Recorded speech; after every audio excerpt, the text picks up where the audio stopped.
this workshop, the World Food Program and the Niti Aayog, I have an announcement to make. Madam Neelam Patel, Dr. Neelam Patel, Senior Advisor, has been asked to join a meeting, an urgent meeting with the Honorable VC. So at the moment, she will be joining after 1 hour or so at 3:30. She will be joining, and she has requested me to request Dr. Dalwai to please chair the session for today. And hello sir, आवाज नहीं आ रही है? हमारी आवाज नहीं आ रही? नहीं, सुन रहे हैं ना? ठीक है, क्लियर है, क्लियर है। हमें तो क्लियर आ रही है जी। शायद शायद नेटवर्क की दिक्कत होगी। आप एक बार फिर से रीज्वाइन करके देख सकते हैं, तो ऑडियो शायद ठीक हो जाएगा। So with this, also on behalf of Dr. Neelam Patel and the Niti Aayog, we welcome all of you who have so kindly taken your time out to join us for this technical workshop. And thanks a lot to the NRA, National Rainfed Area Authority, and Dr. Dalwai and his team.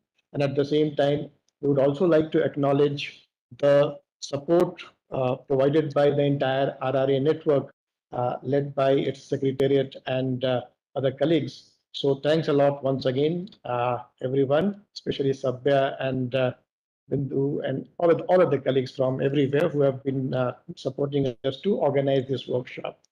So with this, may I request Dr. Ashok Dalwai Saab to please have his keynote address. And he has been part of this initiative. He was there with us when it was being launched. So I would also request Dr. Dalwai to give half a minute brief introduction what we did at that on that occasion, sir. So over to you, sir, please. Thanks everyone. Yeah, thank you so much. And it's my pleasure and privilege to be with you all this afternoon. This is a partnership initiative of Niti Aayog, of World Food Program, and RRA network, supported by NARA, National Rainfed Area Authority. We had the first initiative on 24th of July, where the approach for the next year was discussed. We had the privilege of the Vice Chairman Niti Aayog and also the Member Agriculture Niti Aayog join us. And the presentations made by different organizations and different participants that day gave everybody an understanding of the roadmap ahead. The 7 sutras that have been adopted by various agencies led by Government of India are extremely comprehensive. I can read those 7 sutras so that everybody is on board. Many of you are there and some of you are not there, can be brought to speed. The 7 sutras or the themes include enhancement of production and productivity. So primarily it will be productivity-led production, with also emphasis on horizontal expansion to achieve higher volumes of millets, now more appropriately called as nutri-cereals. The second theme is nutrition and health benefits. While the productivity and production-led growth would be anchored by the Department of Agriculture and Farmers Welfare, along with the ICAR, nutrition and health benefit pillar would be led by health and more particularly anchored by FSSAI. That means safety standards would get due attention. The third important pillar, in a sense, very, very important, is value addition, processing, and recipe development, to be led by Ministry of Food Processing Industries and Tourism. So rightly is the emphasis being laid on post-harvest management. Then the fourth pillar is entrepreneurship, startups, and collective development, to be led by the Ministry of Commerce and the Department of Agriculture and Farmers Welfare. The fifth pillar relates to awareness creation. That means the demand side, to create demands and to adhere to the standards, both national and international standards, through branding, labeling, and promotion. So this is the responsibility of everybody, not just any particular department, but all the stakeholders, including those in the non-government organizations. The sixth one is international outreach, to be led by Ministry of Commerce and Ministry of External Affairs. So the purpose is that India, with already a leader in terms of area under millets, that is counted at 18% of the global area under millets, and as a leader in production accounting for 20%, is obviously the candidate for leading at the global level. So we have that responsibility. So all of us today should be talking not just about issues relating to India, but also see how India can play an important role in the international arena. And as you know, the International Year of the Millets, which is going to be celebrated in the year 2023, for which all of us are gathered today again, is at the behest of India. It was India which actually led this initiative, got it approved at the FAO, and finally at the United Nations General Assembly. So having taken that initiative and leadership, we have a very important assignment over the year ahead and thereafter. And the seventh pillar is policy interventions for mainstreaming. Yeah, this is to be led by Department of Food, Public Distribution, also Department of Agriculture and Farmers Welfare. So mainstreaming is extremely important. Many a time when we look at new initiatives, we are normally drawn or bamboozled by certain initiatives which are very bright, which are in a way dramatic, but they are all high value, low volume approach. They will not make a major impact. They may look very nice on the stage, they may look very nice on the television screens, but at the ground level, they do not make much of an impact. So it's very important that we always focus on mainstreaming. And therefore, when it comes to mainstreaming, that means it becomes integral to the food consumption and the social welfare activities like feeding program and other welfare consumption schemes of the government. So mainstreaming is the seventh important pillar. And once again, to bring you all to speed on each of these things, I can tell you that the concerned department, supported by international organizations like WFP and FAO, as also non-government organizations and a large number of ICAR institutions, have filled in a lot of content. I have gone through each of those 7 themes, and I am personally impressed at the insights that have been brought into filling the content on each of these themes. And I feel that if we all can adhere to those contents or the roadmap that has been drawn up, we would be certainly making a success of it. Okay.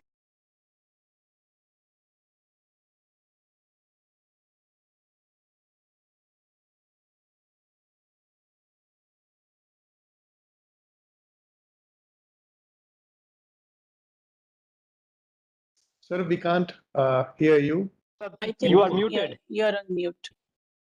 Oh, did I go on mute long back or just a while ago? Just a while ago, sir. Sorry, thank God. I was just saying that we would like to thank Niti Aayog for taking this leadership role, because that's the right agency for bringing all of us belonging to different ministries and departments at Government of India level, as also the state governments, onto a single platform. And happily, international bodies like WFP have joined hands, and and we cannot do without the non-government organizations who have been passionately and professionally following up on promoting millets and many other, of course, indigenous technologies, indigenous knowledge. So RRA network is very, very critical to take this whole thing forward, and they have been with us, including taking up pilot projects in different states. So I think I will not. I will stop it at this juncture as regards what happened on the side and how we're going to take it forward as a joint initiative now. All of us are together on this and we will commit ourselves to taking this forward. And Pranay to spend a few minutes, and I'm supposed to deliver a keynote address on millet mainstreaming for nutrition security, increased incomes, and women empowerment. So let me share a few thoughts on that. As we said, that we must be clear, according to me, as to why do we want to promote millets. Yes, when you look at broad sweep, there are a lot of advantages under every head that we can speak about. To make a loud thinking with you all, because I see here people who are highly knowledgeable, are given their mind and thought to this topic. All of us are aware that given an opportunity to speak on any topic, all of us will be able to, cheer every theme. So likewise, are we here simply to cheer the millets? According to me, that's not the right way. We are committed to promoting millets or nutri cereals. We must be very, very clear as to why we want to promote millets or nutri cereals. Once that clarity is there among all of us and all of us are on the same page regarding these objectives, the vision, goal, and the objectives, then I am sure that our roadmap and the implementation thereof would get concerted effort. So broadly, when we talk about the advantages of millets, we talk about it from the perspective of production and from the perspective of consumption. Now, do we want to promote it as a consumer perspective or from the perspective of the production? And if it's from both perspectives, how to balance the two? I somehow feel that we should be looking analytically from both the perspectives. Food and nutrition security is very critical. Sustainable development goals speak about zero hunger and eradication of poverty. The difference between the sustainable development goals that we are all now signatory to and the millennium development goals that closed in 2015, to which India was also a signatory. The difference is, while millennium development goals were meant for developing economies or developing countries, sustainable development goals are meant for everybody on earth. That's the difference. So SDGs demand commitment from everyone, unlike the Millennium Development Goals, which means that it's a shared earth, and in the context of climate change, which is sweeping across the globe, unless there is concerted effort by everybody, we're not going to succeed. The direct impact of climate change is on productivity and production. Climate change, with this changing weather patterns, increasing frequency of weather extremes, is impacting all forms of production. It is terrestrial, atmospheric, as well as oceanic. And our entire agriculture production system is predicated upon the health of all these three systems: water world, the soil world, and the atmosphere.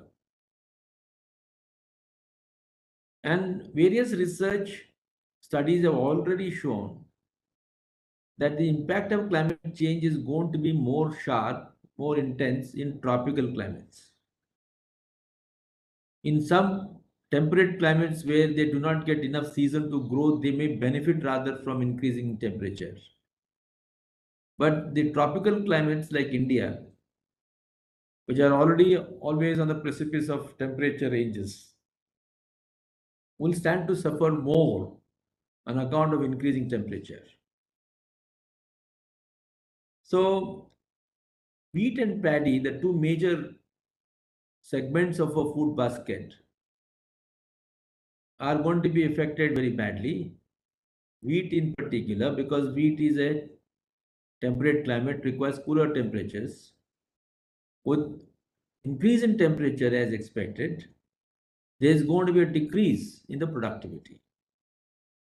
I understand that it is going to be at least 0.45 tons per hectare. And it will be 0.75 tons per hectare in better off areas, which is a very serious matter. Which means that the food basket of India, as is designed today predominantly by wheat and paddy, is under stress. With increasing population and growing demand, there is bound to be pressure on the food basket. The implication is that we cannot rest on the laurels of achievement of food security as on date. Given that wheat and paddy are going to be impacted, the good option that we have is to opt for climate resilient and low water duty demanding crops like millets. I wanted to start with this emphasis that millets are a natural candidate to substitute for the crops that are going to be negatively influenced by the climate change. So, if we want to increase the millet share in the food grain basket of our country, what is the option? Options always are no. It has to be technologically led, it has to be policy led. The success story of Green Revolution has made it very clear that an optimal blend of technology and policy will make it possible for us to achieve higher production. Now, when you see some of the data points, we realize that technology has favored paddy and wheat more than the millets. But if you go to tier 2, I had a discussion with our director Kazri, Dr. Yadav, who made an excellent presentation on the technology impact on millets, where he showed us that technologically too there has been intervention by these scientists. There has been equally a good percentage change in the yields of millets, including sorghum, pearl millet, and finger millet. But the volume of production has still remained low because of the main reason that the productivity change in the millets happened on a lower base of yield.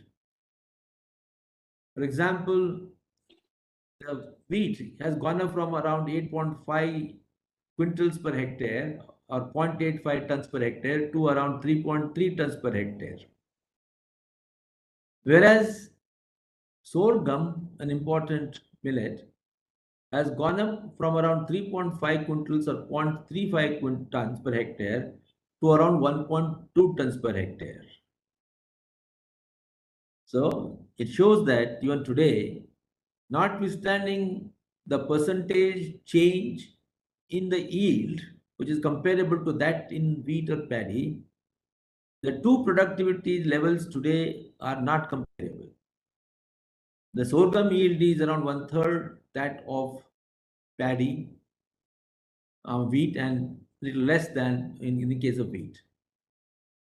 So we have to now focus on achieving a breakthrough in the yield levels. So I would say that during this International Year of the Millets, our major focus has to be on marshalling the efforts of our scientists to achieve a breakthrough in the yield levels of these millets. Only when we have a higher yield, even if it is little or relatively lesser than the wheat and paddy, we'll be able to make up for it through policy interventions. So policy interventions in terms of price support through minimum support price, procurement operations, and efficient marketing structure will be able to compensate for the intercrop disadvantages of the millets. We therefore need to find out an equation where technology into P policy are able to have a positive impact on the total outcome of the millets. Today we are at around 17 million tons from around 13 million hectares of area under millets. We now have to find a way through the policy incentive to achieve higher horizontal expansion of area under millets. And it is possible because millets, which are now grown in poorly endowed regions, a few of them, particularly like bajra, have the advantage of showing better results if they are grown under better endowed regions. So how do we therefore find some better endowed regions like irrigated belts, more fertile lands for the millets? And there both technology and policy support will have to give a helping hand. I'm just making a broad sweep statement to only drive home the point that both technology and policy have to play a concerted effort in giving a big fillip to the total output. So can we therefore aim at increasing our total output from the current 17-18 million tons to at least 36 to 40 million tons over the next few years? But for the food basket to be impacted adequately by millets, our aim must be 80 to 100 million tons. So can we therefore aim over the next decade and a half to 2 decades to achieve at least 80 to 100 million tons from the millets as a critical ratio of the food grain basket?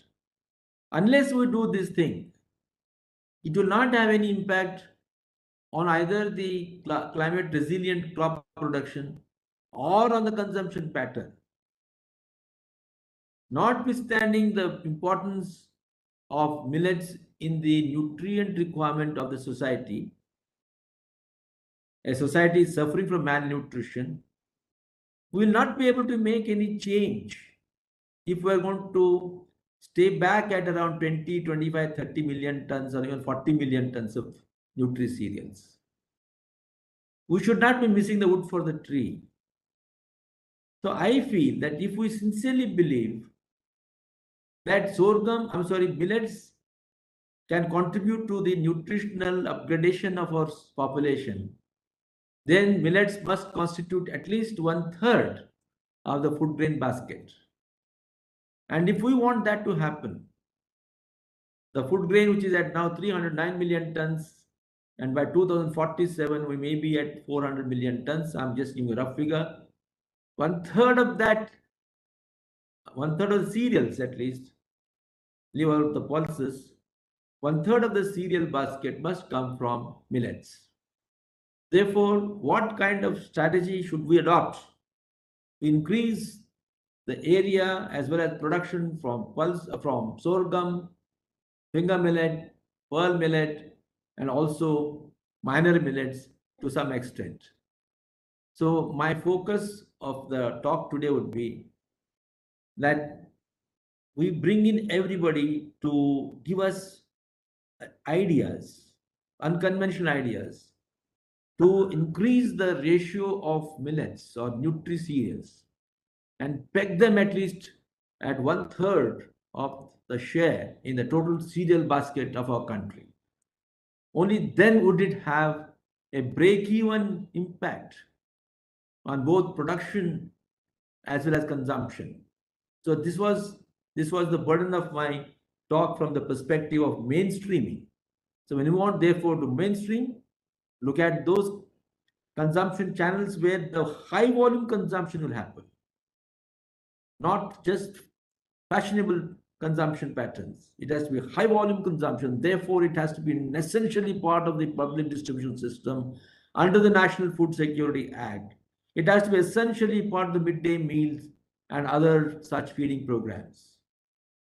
In this context, I want to make a suggestion that today, if we know that price support system is effective only when you have good MSP and good procurement policy, then procurement cannot be lopsided. The procurement has to be also on the same platform as that for wheat and paddy. Today, the procurement of the millets through the Food Corporation of India via the state governments is predicated upon the state governments agreeing to use it in their own states. What does that mean? It means that artificially we are restricting the movement of the millets from the state of its production to the demand center.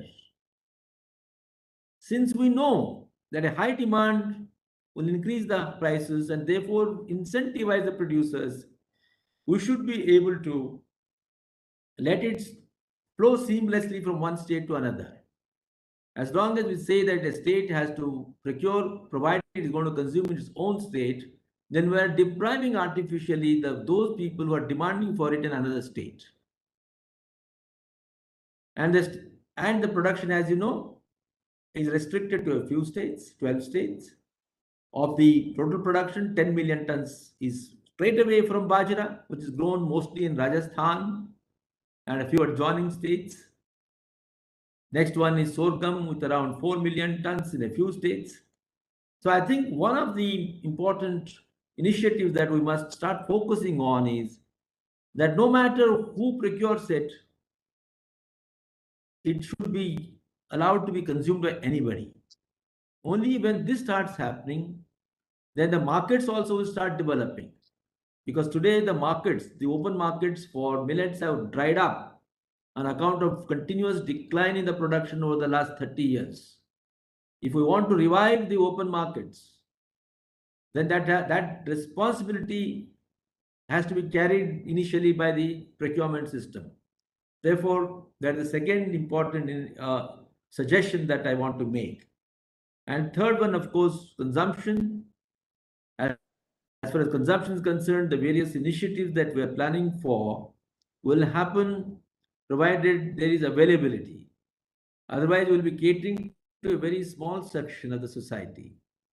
We are not here only to make the thing so costly that they're affordable only for us by a small section.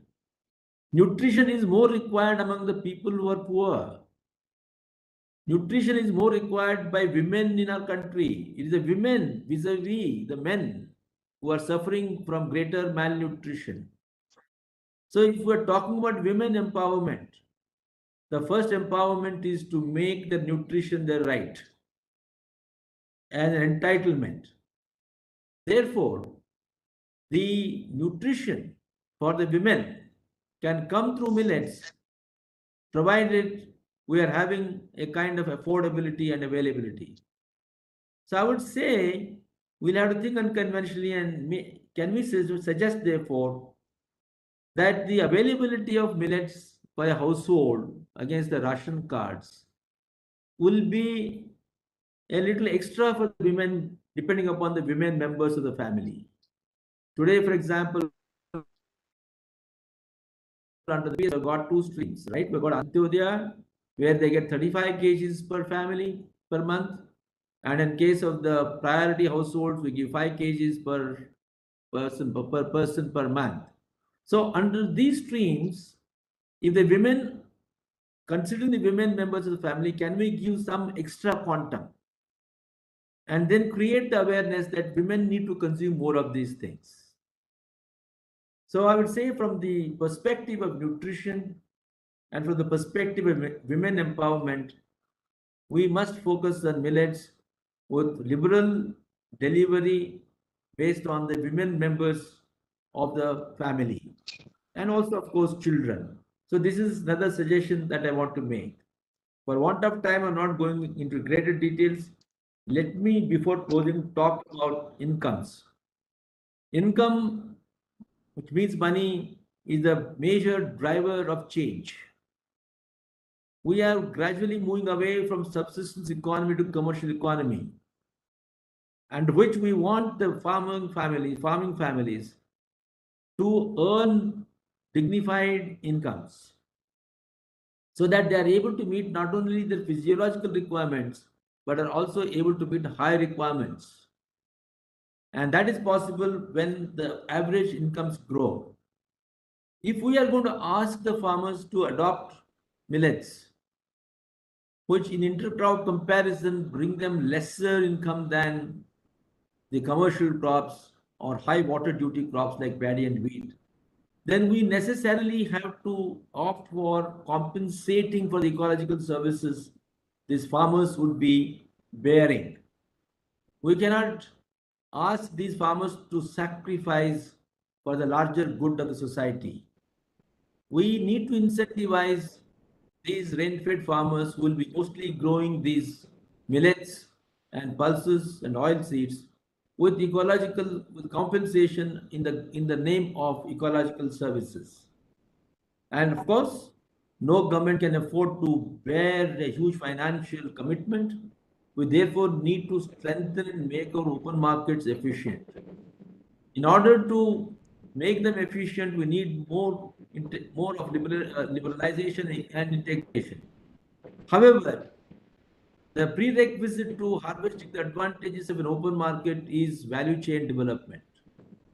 So we need to focus on building strong agri-logistics in terms of storage, in terms of processing, in terms of transportation facilities. Since we know that millets suffer from the disadvantage of shelf life compared to wheat and paddy, both research as well as management practices have to focus on shelf life. So that is very important, and of course, processing and other associated factors are equally important. We only that particular intervention package, ecosystem approach, which takes into account productivity, resilience, and post-harvest management, will be able to promote millets coverage. So let me close by saying that let us aim at least 1/3 share of the nutri-cereals in the cereal basket. Only then are we going to make a visible impact on the climate resilience and climate resilience related production system of our country, as also the consumption pattern, where we say that they are rich in nutrients, they are dense, and therefore they should become the right entitlement of the poorer sections of the society, and not simply be catering to a small section which can afford to buy at any cost. So I will end by thanking you all, and I would be requesting your permission to give me a break for half an hour. I've got another meeting. I'll again come and join. I'll certainly join you, and I look forward to listening to your viewpoints. Thank you so much, everyone. Thanks a lot, sir. And we look forward to rejoining you, and then we'll take this discussion forward, sir. But thanks a lot for all your encouraging remarks and giving possible policy pathways and giving us ambitious uh, uh, target of converting our own food basket to the tune of 1/3 to the nutri-cereals, which we have millets, and also on the challenges on the interplay of policy and technology for its convergence, and finally on the consumption side and introduction on various social safety nets. Sir, but we, uh, we on behalf of the NEP, once again, we please allow you to attend the next meeting, and we look forward to joining you the next meeting, and we will be taking the agenda forward from here on, sir, with your permission. Thank you so much. I'll come back. I'll just come back. Thank you so much. Thank you. So, as we mentioned in the beginning, Dr. Neelam Patel and is busy in the meeting, and Madam Purunia Patanka, who was next in the line, she is also has to sneak out for a brief meeting. So, Sabya, would you like to make your special address at the moment, or should I take this opportunity to present the half-an-hour technical uh, session, and then once Dr. Dalwai and Madam Purunia joins, then you could make your special address? That will be great, Pranay. G. So for the benefit of all the audience, we would, we would definitely would like to have senior colleagues to uh, be the audience of your special address. So we will take it. So we will just resemble a bit on the agenda side. I'll take this half an hour, probably less than half an hour, and by then Dr. Dalwai and other colleagues might will be able to join. So with this, initially I thought to make presentation, a detailed presentation, but Dr. Dalwai's remarks have made it very comfortable and easier, at least for me, to take this forward. But with all this, let me show you my screen. If somebody can confirm when my screen is on the.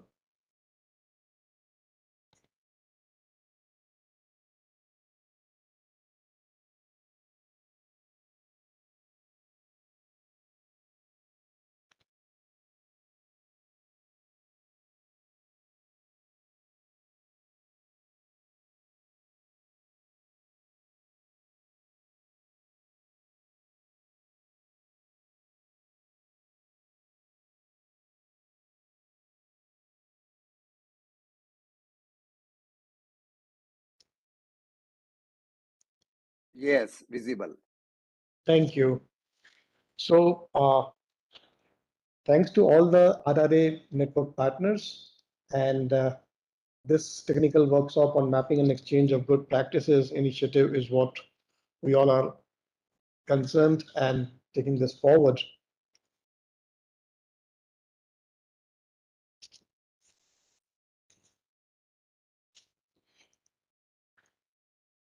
We will not like to go on the overview slide. Dr. Dalwai's remarks have given us a lot of ideas, and all of us are aware. We say, what is the difference which we are seeing here is that the benefits of millets, at least on 5 different dimensions, and some of the other stakeholders have been engaged in all 5 dimensions. So we see it offers a converging theme and a win-win value proposition for all the stakeholders to engage from their own institutional interest and from their own institutional strength and endowments also. So food security, economic security, nutritional security, climate resilience, and safety from disease. So not going into the micro details, but moving on to the next slide, that with this, we are taking this agenda forward of working together. And today's workshop is towards that same direction.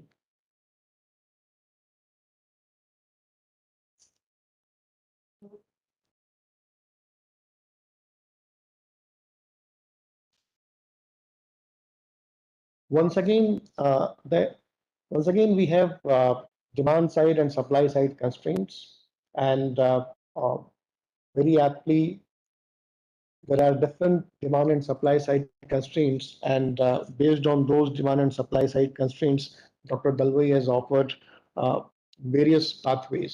But just to name a few, on the supply side, the lack of access to quality seeds and inadequate processing technology and milling equipment for value add, and at the same time, lack of industrial demand for value added millets. These are the supply side factors which are discouraging farmers from cultivating millets. Add to that the low profitability and low remuneration for millets vis-a-vis competing crop, which has been the result of the green revolution, largely where the production of rice and wheat has been favored, the price incentives and input subsidies, and at the same time its inclusion at a larger scale in public distribution system.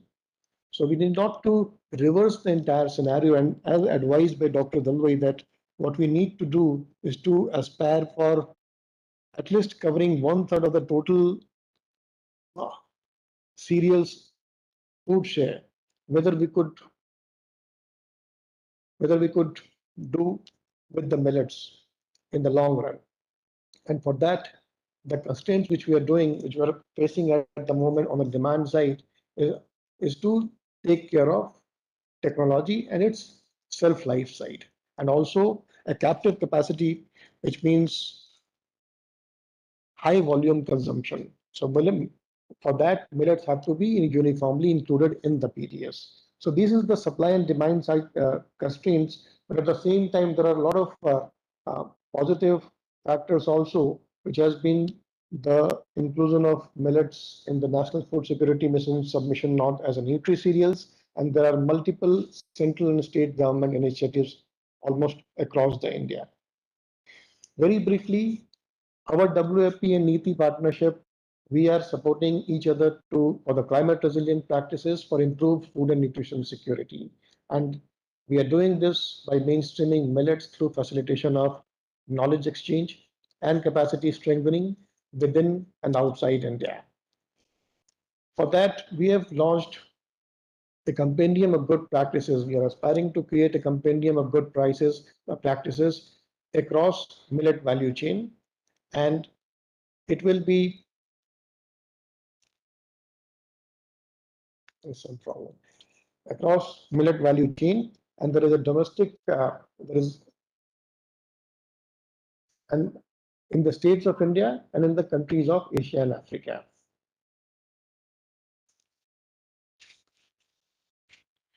So today's meeting is on the development of compendium of good practices around millet mainstreaming in priority states.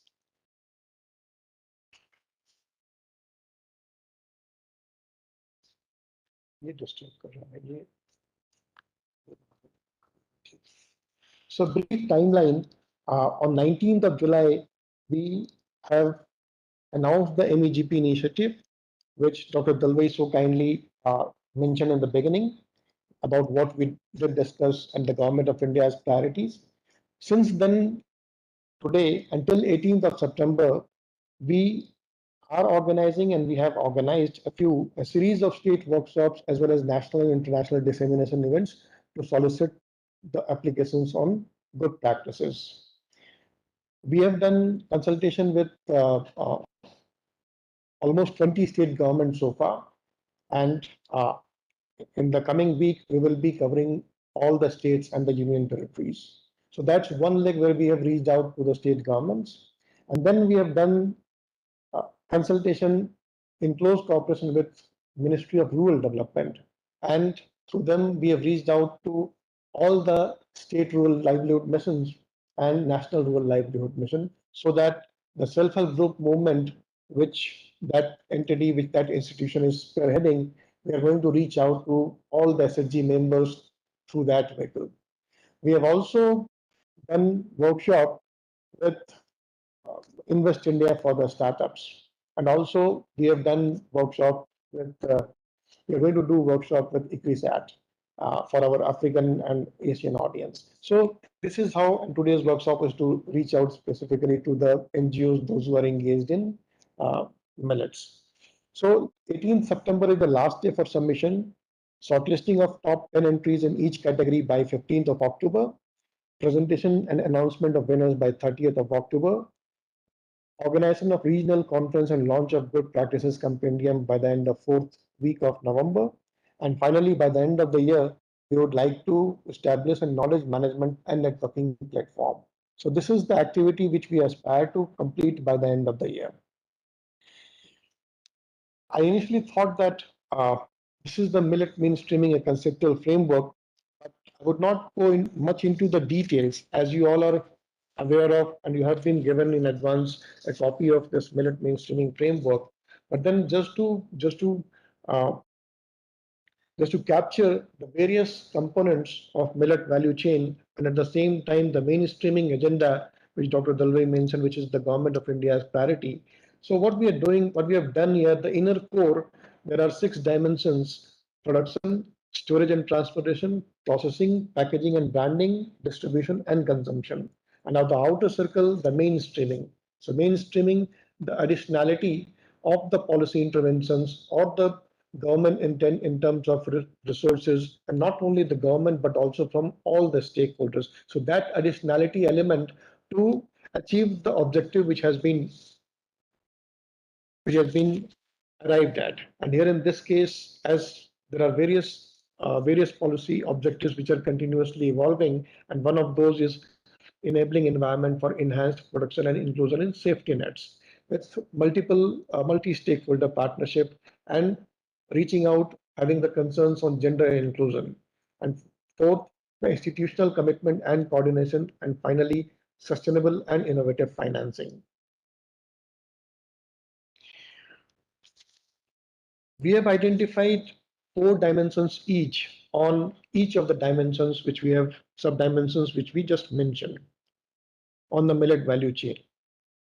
So on the production side, what we have done, we are definitely having consultations with state government, for which the annexure contains questions, but for to make it comfortable and easy for all the other stakeholders, these are the different indicators which we are trying to capture under each sub-dimension. The adoption of improved agronomic practices and enhanced productivity, farm inputs and farm mechanization, irrigational infrastructure, agricultural research and extension. These are the areas which falls into production side. The storage and transportation, the storage infrastructure, post-harvest handling, self-life, handling and transportation cost. So these are the 4 different dimensions which we have taken into consideration under the storage and transportation dimension. On the processing side, harvestizing and prioritization, the grading, the technology diffusion, and attention to minor millets. So your solutions or your good practices or case stories could fall into any of these sub-dimensions. But we will come to that later. And please feel free that if some dimensions are not captured here, please feel free to innovate and do submit. Those will be definitely considered, even if it's not part of this dimension. So the packaging and branding, in terms of nutritional labeling, dedicated support to FPOs or aggregators, organic certification for better price realization, and branded logo. So we might have work done under any of these areas or an interplay of more than one areas. On the distribution side, the hand-holding of community-based organizations like FPOs or SSGs in aggregation, the matchmaking support to different stakeholders. And if you could see that what I mean by going through the main questions on Annexure 1, and each of these dimensions is explained in detail, that what do we mean by these dimensions. So not duplicating, because for the paucity of time, and also to have more engagement and more learning more from all of you, that would be our perspective. So just going through this dimension. On the distribution side, handholding of community-based organizations like FPOs, matchmaking support, market linkages, and support for millet export.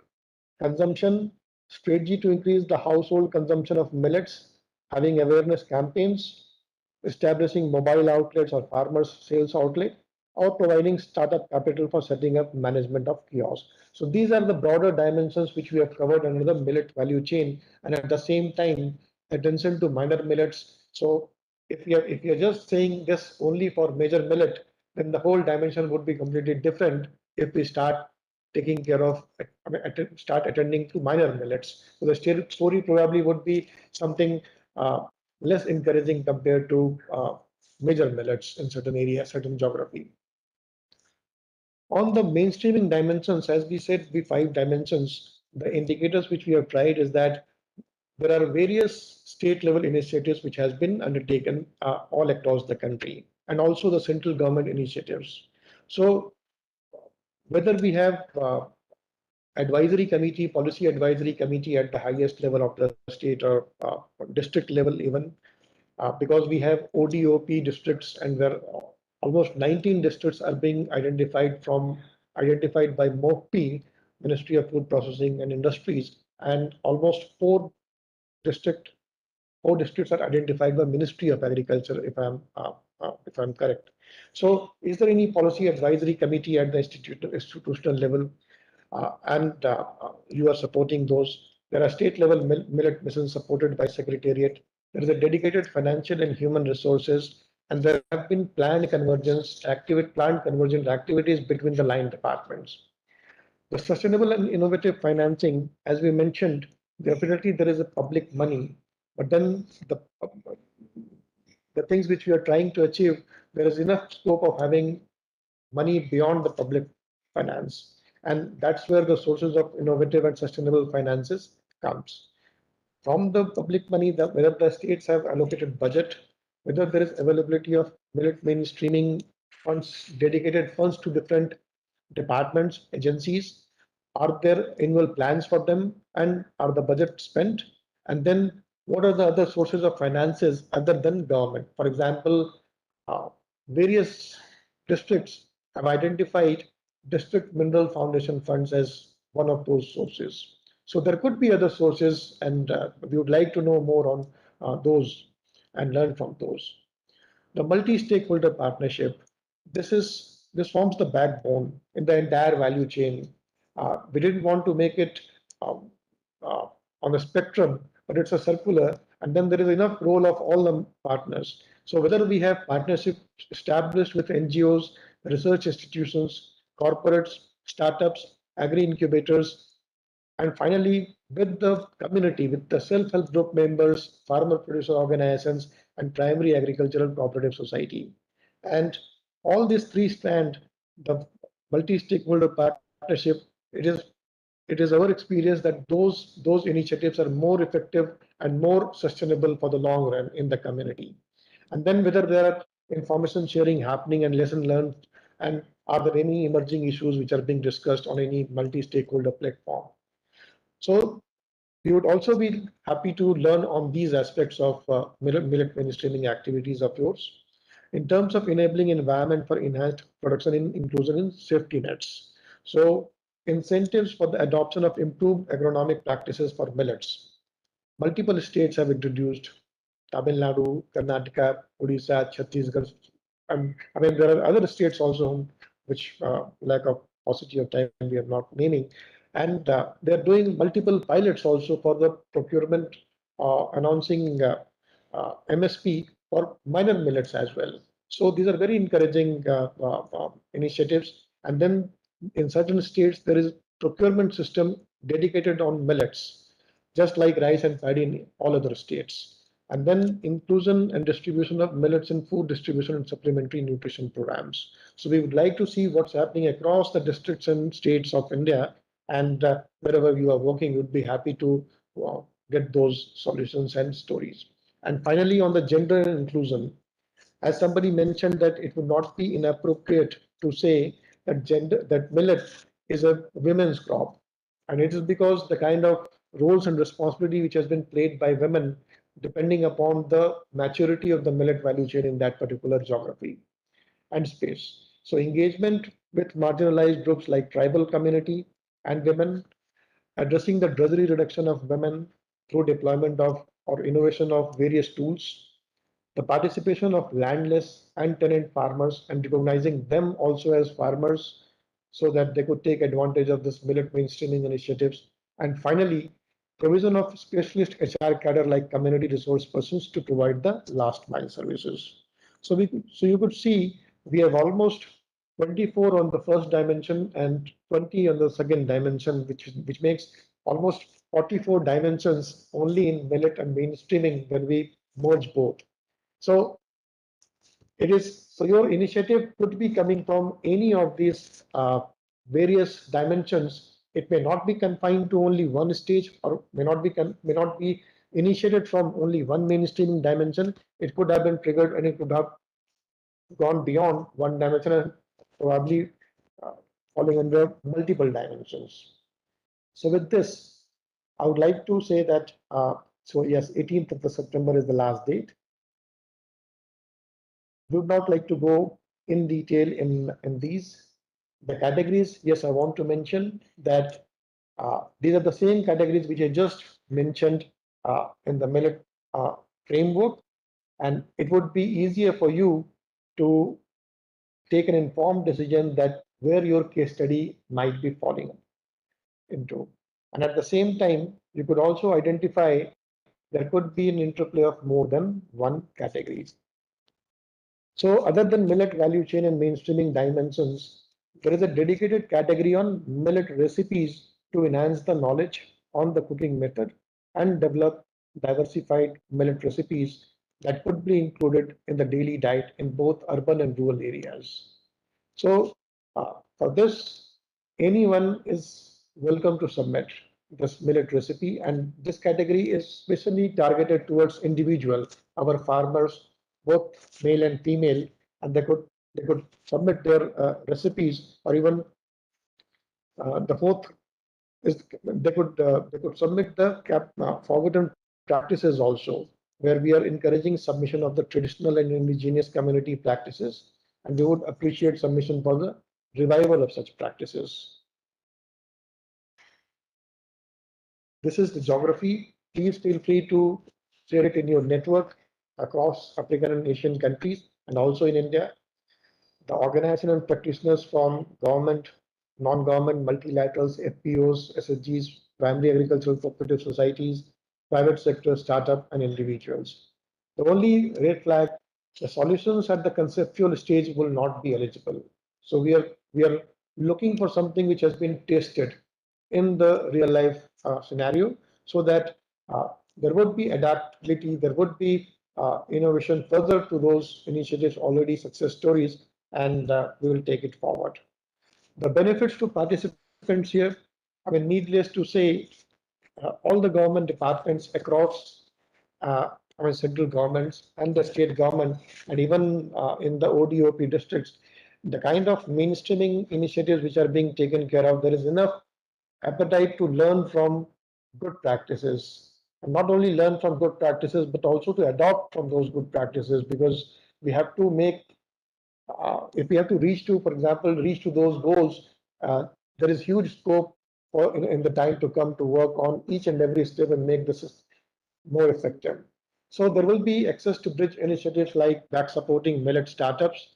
There will be access to regional platforms for learning dissemination, access to networking platforms, including donors, innovation labs, research institutes, and government departments, and the linkages with the government department for potential scale up.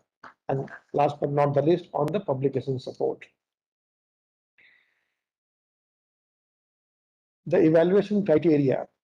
So we are going to assess the success stories based on the novelty of the solution, how innovative they are. The practicality, ability to address significant current or emerging need.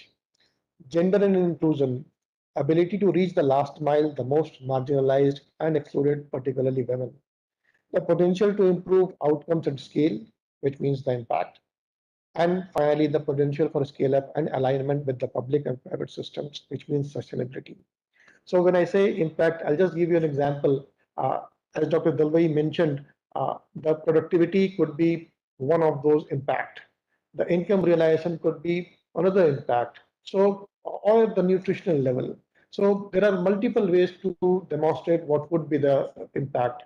It could be possible that the kind of community procurement system which has been established, so it is able to procure dedicatedly procure millets from the community, which otherwise would not have been possible, or would have imposed more cost on the community.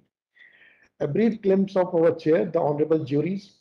Dr. Arvind K. Padi, the Director of Country Relations, ICRISAT, used to be the chair of the honorable jury, but he has formally withdrawn from the chair as he joined his parent department, and now he represents the agriculture department in Odisha. So for transparency and accountability and this thing, he has formally withdrawn, and we would be having more next chair in replacing him. We have members from dignitaries from central government and other institutions like Madam Subha Thakur, the Joint Secretary, would be is one of the member. Dr. Sridevi Annapurna Singh, who is the Director of CFTRI, Dr. Vilas Tonapi, next Director of IIMR, Ms. Joanna, Executive Director and Co-founder, for 2030, was initially with ICRISAT. They are our 4 members, juries. Madam Neelam Patel, Dr. Neelam Patel, the Senior Advisor Agriculture, and Madam Pradanya Pathankar, Head Climate Change, DRR and SSTC, they are member secretaries of the committee. So with this, can we check Dr. Dalvi has joined back, or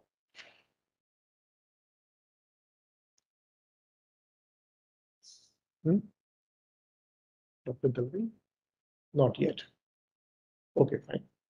So I'll take another 10 minutes so to demonstrate the MEGP form which we have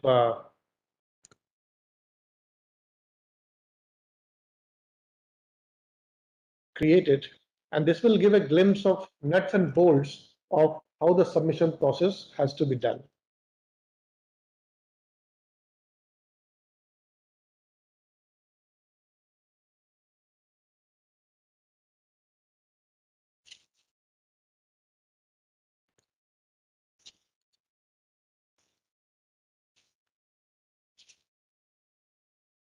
So as you can see, this link has been shared with everyone, agri.niti.gov.in, and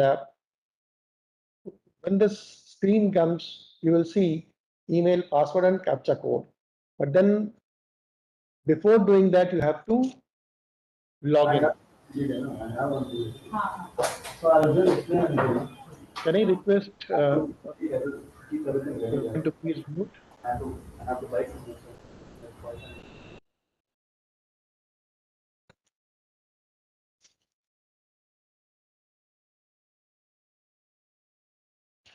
So you can see before logging, you have to register. And the process of registering is enter your email ID, and then with the CAPTCHA code, you have to register. There will be mail which will be sent to your email ID, and from there you can modify, or you can change, you can actually create your password. And then once you have done that, then you will come to the login window. And from here, then you will enter your email ID, your password, and CAPTCHA code, and then you will enter to the system. And that's what I'm going to do. And in case of any difficulty in this process, there is a user manual which you could see, and you could go through the steps how to register. Still, if you have problem, anyone, request you to please feel free to either call me or Madam Saloni from NITI, and one would be able to respond to that and will help you register and create your user ID and password.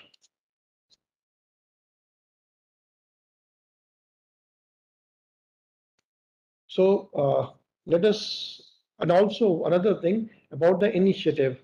If you go to about the initiative here in this window, you will see a detailed document, the concept note of English in Hindi. For our international audience, there will be a concept note in French language as well in the coming week. the Millet Mainstreaming framework, and then you could go through the press release and the YouTube link of the inaugural when we have done that.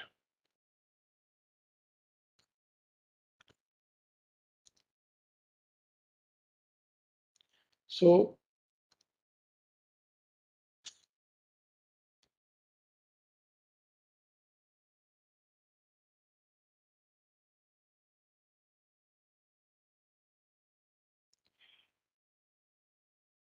this is the application form, and there are various details. So for convenience, we have taken most of the fields out as they are not mandatory in nature. So what is mandatory in nature is what we will tell you, but then uh, your country's name, your state name, your district name, you can leave away agroclimatic zone because one could easily map. You could leave soil type, you could leave annual average rainfall, you could leave average temperature. But if you know it, we would appreciate if you could just mention those as well. The type of millet, you could name the type of millet. If there are more than one millet category, you could add names there. So these are the basic details. And then here, this is the question. If you are submitting as, for example, agrarian network, then you could say on NGO if it is registered body, or even if it is not registered body, then probably you would like to take the name of the NGO, for example, for which are your partner organizations. So the NGO would be there. We have with us collectors are from one of the state. So if he would like to submit that story, if the district would like to submit the story, he would submit on behalf of the government, district collectorate. So you could see that anyone and everyone could submit the story, the case story, the success story from their district and from their geography. And if there are self-help groups, if there are FPOs, if there are startups who would like to submit the case story, they could do that.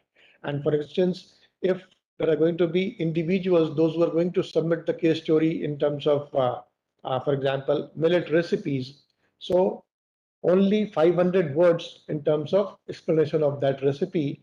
It can be added with a file, PDF limit 1 MB, and then the form submitted by putting the name, email, phone number, and address. But then here, if you would like to submit the case story as an NGO, and on the millet value chain, then you could see select millet subcategory.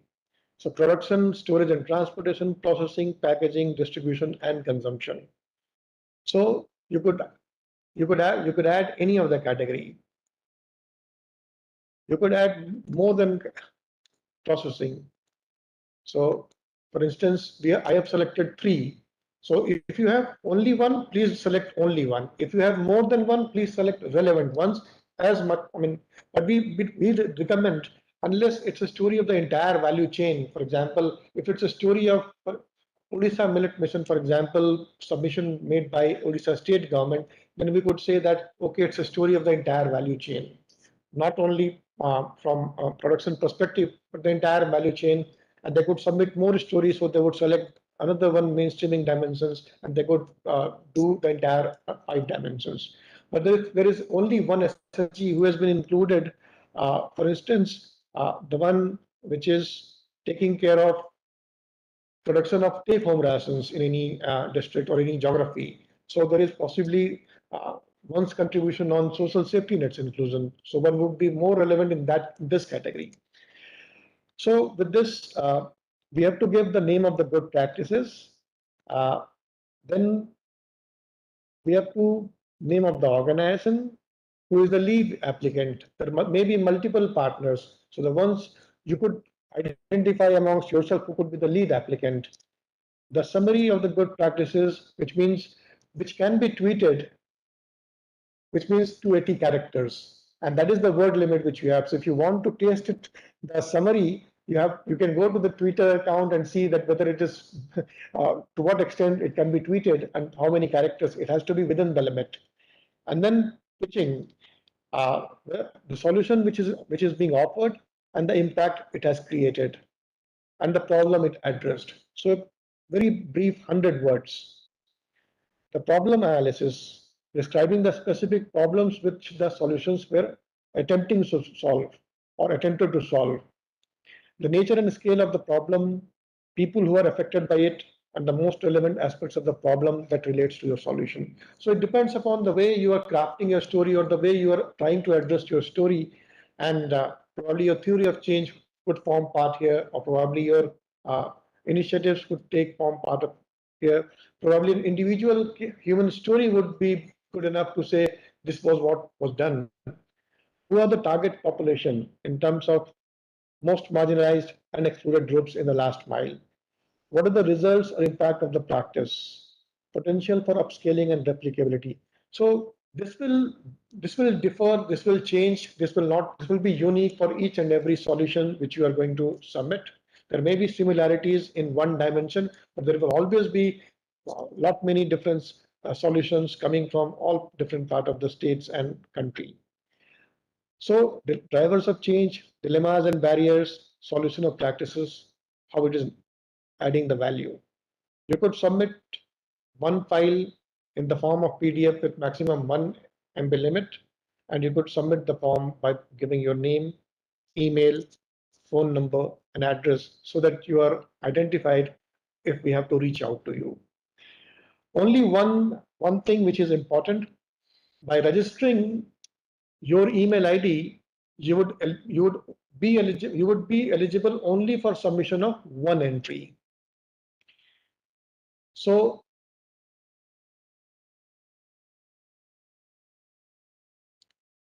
if you have more, I mean, we are not asking you to only submit one case story. We are encouraging everyone to submit more than one case story, but because of IT requirement, one user ID would be required only to submit one case story. In that case, we request you that if you want to submit more case story, you have to re-register, and you can give the responsibility to different colleagues in your office, so the email IDs could be used to register and at the same time submit various case stories. So this is the only thing which I wanted to flag in terms of any constraints in submission of more than one case story. And all of you are most welcome to submit your initiatives on behalf of the community and also for the community. You can also encourage community to submit the case stories. You could handhold them on their behalf. We don't only want to hear a story only of the government or of the non-government. We do want to hear the community story, the FPOs, the SSGs, those who are actually on the ground and have been working with various institutions for long and strengthen the millets mainstreaming initiatives of Government of India and the state governments. So with this, I close my note and presentation. I hope Dr. Dalvi might have joined by now.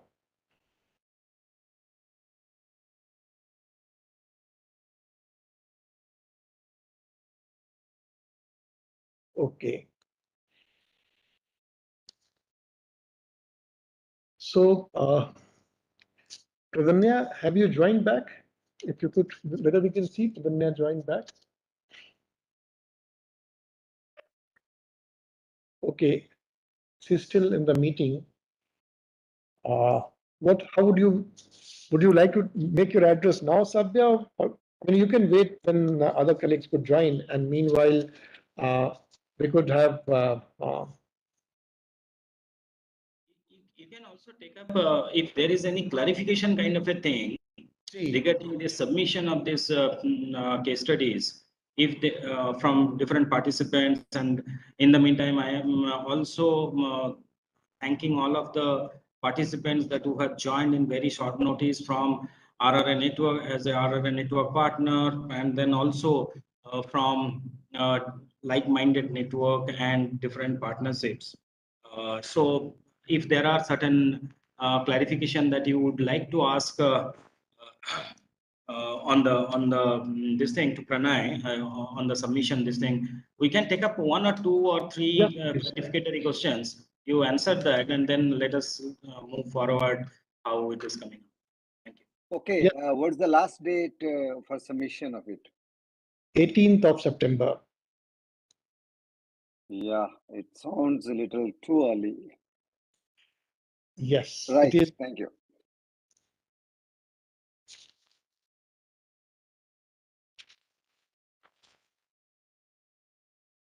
Please feel free to raise your unmute yourself and ask questions or any clarifications. Very brief. There are many participants, and we are very happy to see at one point of time 150 plus participants. And thanks a lot, everyone, for putting your efforts to bring everybody on board. But please unmute yourself if you have any questions or clarifications. Please feel free to ask briefly, please.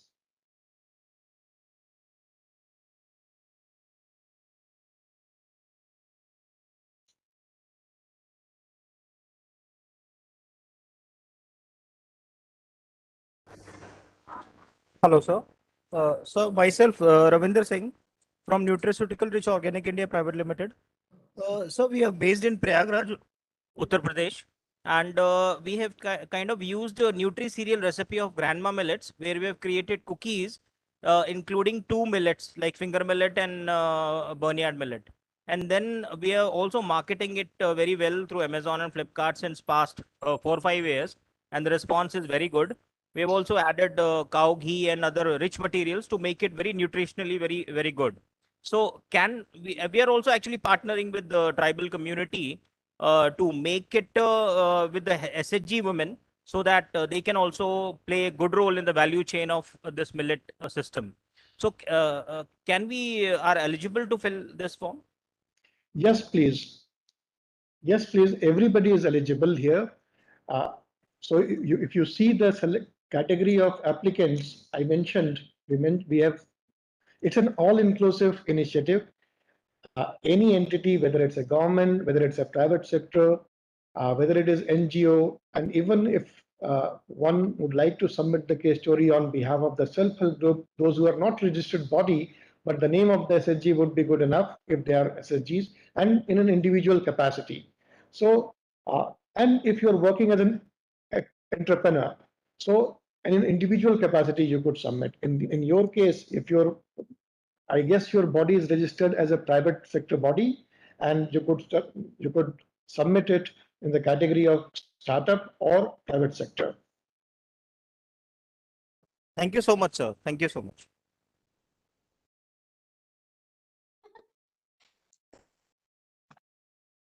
Any more question? Any more?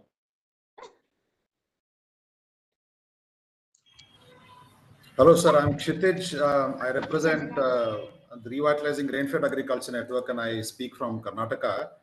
I was earlier part of the Right to Food campaign, and we were able to institute the procurement of millets for PDS in Karnataka. But then, as part of that process, we learned that the policies around millets are also pretty weak. They're not good enough to create a critical mass of demand.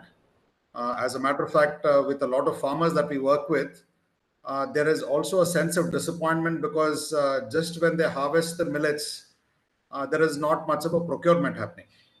So, can this particular exercise also be for organizations who are trying to influence policies that can mainstream millets in a society, in a state, or probably in the country? So in this case, what we are trying to do, thanks a lot, Mr. Kshitij, for your very important question. And as you said, as we have seen in the beginning, Dr. Dalwai mentioned, so there are multiple initiatives which have been taken by, multiple initiatives which are currently being undertaken by various ministries, and they will be taking more of those policy decisions in the coming days. We are also crafting the scaling up the strategy, and there are multiple exercises going on. In this case, we are only focused on uh, scouting the good practices of millets mainstreaming, and I'm sure in the coming days there will be more of those platforms where we could discuss those policy issues. And but at the time being, these issues have to be discussed with your counterparts at your state or at your level. Thank you, sir. Thanks a lot, sir.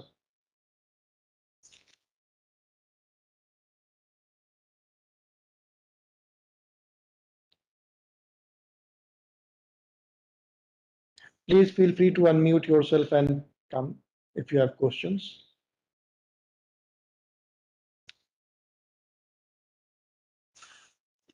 Sir, after we collect and compile these best practices, is there a working group so that the best practices are also taken to other states and relevant bioregions that we could join?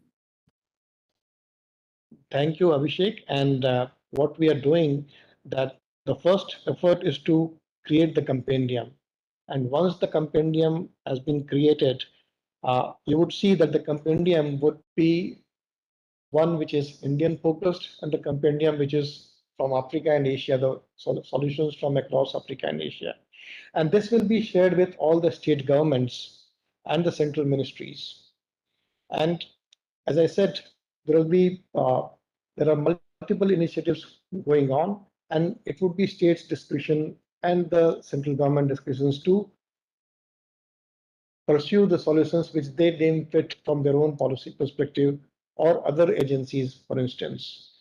Uh, Here in NITI, it would have been great if Madam Dr. Neelam Patel would have been here, or Dr. Dalwai. They would have given the GOIs uh, way forward. But yes, definitely there are plans in place, and there are more of those exchanges within states and beyond India as well. And yeah, so.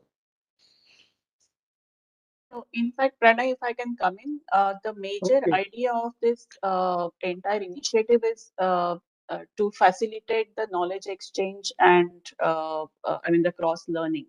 And so from that perspective, I mean, compendium is one thing, but the whole idea is basically to share the best practices with other states and other entities who actually can learn, contextualize, and implement. And in fact, NITI and the government and WFP and many other organizations will actually be part of this entire facilitation process. So as you would have seen that there is a panel of jury which actually is supporting this, but at the same time there would be a kind of technical resource group which will facilitate this entire process. And at the launch, we had participation from multiple stakeholders who actually have committed to taking this forward. Over. Thanks a lot, Dunya, and for giving this clarification to our colleagues. And so we did, just to brief you while you were away for the meeting, Dr. Dalwai is attending another meeting and very likely to join very soon. And we have just presented the MEGP initiative. And we were waiting for Dr. Dalwai and Dr. Madam Patel to join, and to you to join, so that we could go ahead with the special addresses. So what do you think, Sabya and Pradunya? Should we move ahead with the special address, or should we wait for others to join and take us forward with the next agenda, which is the showcasing good practices by RRA network? Since this is this is recorded, it is live with public. We could always request our senior colleagues to revisit and see what the network members had presented. Yeah, I think we can go ahead with the presentation by the network, because that's, that otherwise that we would be missing that opportunity. And in fact, apologies for me to leave this meeting for a while. And So in fact, eager to really hear from you. Sure. So, yes, we are almost, running behind schedule. So, with this, with Sabya's permission also, should we, let's go to the showcasing of good practices, Sabya?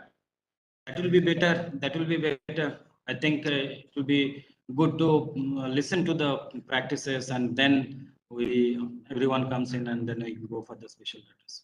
Yeah. So with this, we are moving ahead with our second session, which is on showcasing good practices by RRA Network. May I invite Madam Bhagya Lakshmi and farmers to present us on the agronomic method and diversity of millet varieties and species.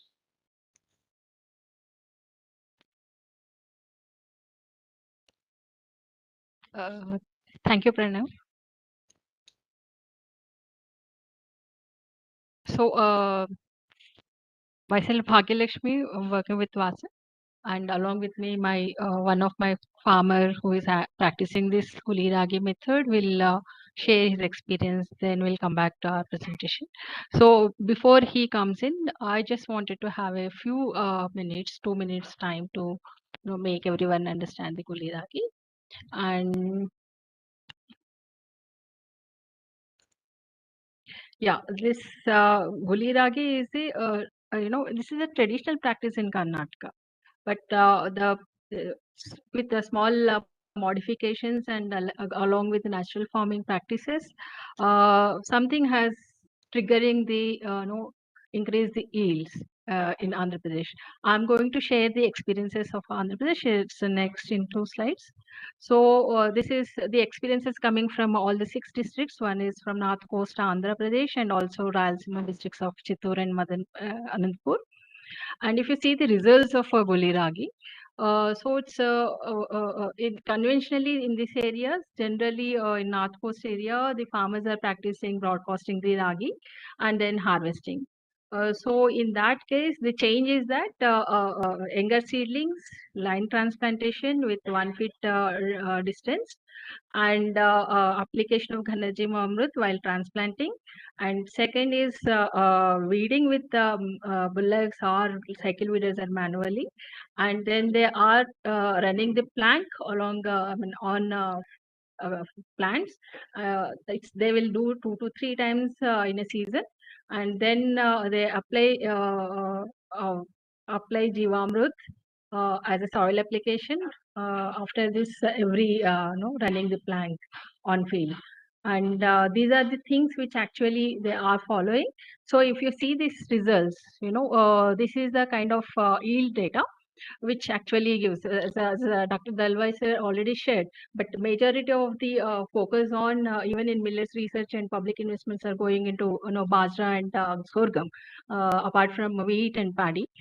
In that case, the efforts we are making is on along with ragi, other minor millets like foxtail and little millets, so on and so forth. So if you see the yield data, the Anantapur and other things, control is our conventional models, and Guli Ragi method, it's almost doubled yield with doing certain agronomical practices. By adopting these agronomical practices, per acre yield is going from 5 quintals per acre to 10 quintals or 11 quintals per acre. This is an average figure. So if you see this national average yield per acre of ragi is almost 6.4 quintals per acre. So in our case, in AP, if you take the state check, the average state check average yield is almost 5.20 quintals per acre. So if you adopt these agronomical practices, the yield will be increased almost double. That's so. And there is another thing is that we are getting 5 quintals per average 5 quintals per acre in with conventional control. Then your yield jump is 10 to 11, or farmers are getting more than that also, like 17 to 18. There are some other things they are following. They are following religiously what are all the prescribed for practices. In this case, you can see that it's if you follow these kind of things, we can realize the potential yields of each crop. So there is we already we have invested a lot of money and energy resources on releasing the varieties. I think it's now a time to look at agronomic practices and complex microbial activities, which actually enhances the yields along with the whatever the seeds. And in this particular case, if you go to this one, everyone asks the question of adoption. So if you see the data of North Coast districts, farmers started in 2017 and 2022 is now.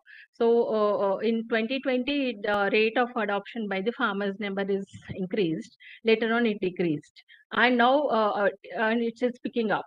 So there are some reasons because in 2021 Kharif, there was continuous rains and heavy rains were there in North Coast Andhra.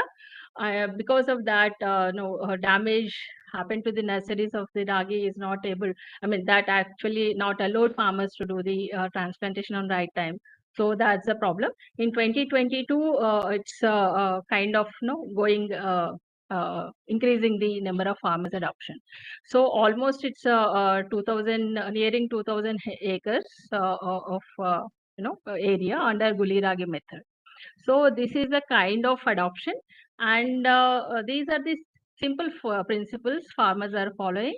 And I think if we see the experience of the farmer is available. If it is network is available, he will be definitely there. We can interact with the farmer. We can listen to the farmer's experience. Then I can translate because he is going to speak in English.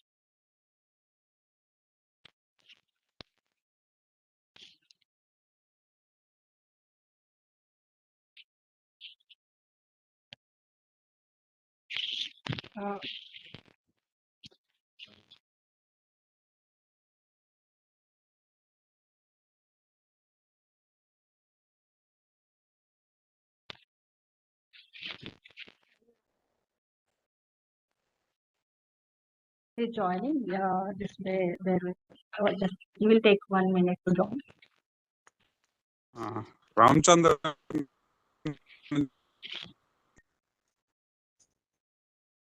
Nothing మీ మాట వినపడట్లేదు. Sir నమస్తే. రామచంద్ర మాట్లాడుతున్నారండి. Hello చెప్పండి. నమస్తే రామచంద్ర గారు, చెప్పండి మీ అనుభవం. నమస్తే అండి, నా పేరు రామచంద్ర అండి, మా ఊరు కిలోగూడ అండి. సార్ అల్లూరు సీతారామరాజు జిల్లా అండి. నేను ఇప్పుడు నా ప్లాట్ లో ఉన్నాను సార్ మేడం. నేను ఇది ఆంధ్రప్రదేశ్. ఇక్కడ 2018లో గులి మెథడ్ అనేది స్టార్ట్ అయింది మేడం. అంటే ఇంతకు ముందు ఈ ఎదజల్లేవారు, ఎదజల్లేసేవారు. అక్కడ 4 క్వింటాల నుంచి 5 క్వింటాల వరకే వస్తుంది. ఇప్పుడు 2018లో ఒక రైతు వేసాం మేడం. 2019-20కి 7 రైతులు వేశారు మేడం. ఇప్పుడు 2019-22 వరకు మొత్తం గ్రామంలో ఏదైతే ఉందో మా గ్రామం మొత్తం 85 కుటుంబాలు, 280 ఎకరాలు మేడం. అందుట్లో భూమి ఉన్న వాళ్ళు 85 మంది మేడం. అందుట్లో ఇప్పుడు అందరు కూడా గులిరాగి మెథడ్ ఎక్కడ చూసినా కూడా చూడండి మేడం. ఇది అంతా ఇది ఒక ప్లాట్, అది పైన కనిపిస్తుంది. ఏదైతే దాదాపు 80 ఎకరాలు గులిరాగి మెథడ్ లో పద్ధతిలో ఉన్నాం. దీనివల్ల ప్రతి ఒక్క రైతు ఈ విధంగానే చేస్తున్నాం మేడం. ఇదిగో మేడం ఒక ఫస్ట్ వీడింగ్ చేసింది ఆల్రెడీ. మీ వీడియో కనపడట్లేదు. 3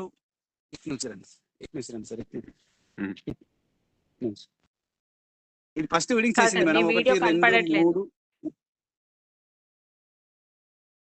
చెప్పి మాట్లాడుతుంది. ఇది మొత్తం ఇప్పటికి 8 టిల్లర్స్ వచ్చింది మేడం. ఫస్ట్ వీడింగ్ అయింది.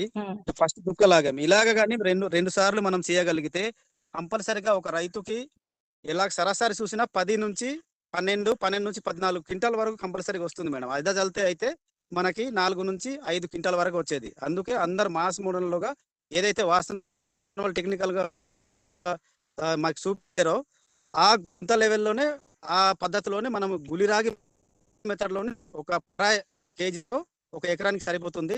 అర కేజీ 12 నుంచి 14 వరకు మనకి ఉంది మేడం. ఈ విధంగా అందరూ వేసుకుని నాతో పాటు మా గ్రామంతో పాటు చుట్టుపక్కల సుమారుగా ఇప్పుడు ఈ చుట్టుపక్కల ప్రాంతంలోనే 4000 ఎకరాలు గులిరాగి మోడ్లు వెళ్ళింది మేడం ఈ సంవత్సరం. Okay.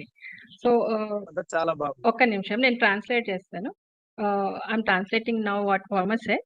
His name is Ramchandra. He is from Kiloguda village of Allur Sitaramaraju district. That's a new district carved out from Visakhapatnam district. His village is having 86 households and the total cultivable area is 285 acres. Okay, and earlier also they used to cultivate these millets like foxtail, little along with ragi, finger millet.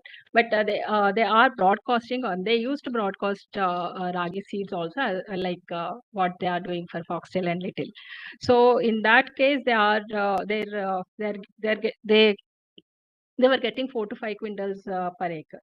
So in 2018-19, the first guli ragi with natural farming entered into the village. Only one farmer practiced there. And in 2019-20, it has increased to 7 farmers. And in 2020 and 21, it's now 85 households are adopting this guli ragi method. Almost around 40 acres of land. So in these village, farmers are having almost 1 to 2 acres of lands for this rain-fed crops. This is one. And the second, he said they are adopting one weeding, line transplantation, 20 days age seedlings with 1 feet distance. And he has done one weeding and 2 times log pulling on ragi crop, and he also applied Ghanajivamrutam while transplanting the ragi seedlings. And second, he also applied 2 times Ghanajivamrutam as a soil application. And his yield is 13 quintals per acre. 12 to 13 quintals. So there's the kind of yield they are getting from this method, this technology. So which is primarily helping tribal population in the north coast areas, and also like in similar ways it's also adapting in plain areas like arid and semi-arid regions of Anantapur and also Chittoor of Rayalaseema. So this is one way where we can see some sort of technology transformation, which actually triggering the yields, and there is underlying thing is that we are not losing any kind of incomes from this method. Actually, farmers are getting more income from this technology by adopting this technology. So in that way, it's also because your farmers are practicing natural farming, and second, they are all using their local land races and traditional varieties largely, and they are all using these methods which are locally made concoctions and micro inoculums like Jivamrut. And because it's environmentally, if we see the income wise and technology transfer, it's covering all the aspects. So I think this is the one way of going forward to increase the yields and increasing the income of the farmers.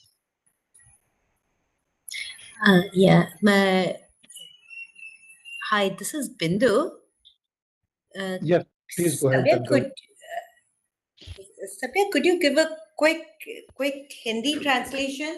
Okay, very quickly because नहीं तो बहुत late हो जाएगा, तो time constant के चलते हुए यहाँ पे आंध्र प्रदेश में नॉर्थ कोस्ट रीजन से एक किसान भाई ने ये बात किए हैं जो उन्होंने रागी का जो क्रॉप है उसमें पैकेज ऑफ प्रैक्टिसेस में थोड़ा सा चेंजेस लाए हैं।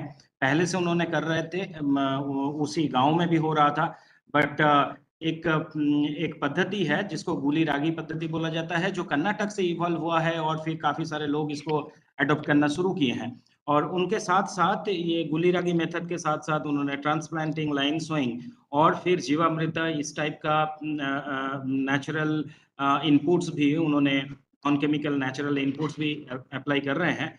और उनके गांव में काफी सारे इसका एडॉप्शन का रेट बढ़ा है और लगभग 1 एकड़ से 12 से 13 क्विंटल का यील्ड उनको मिला था और मिलने का संभावना है।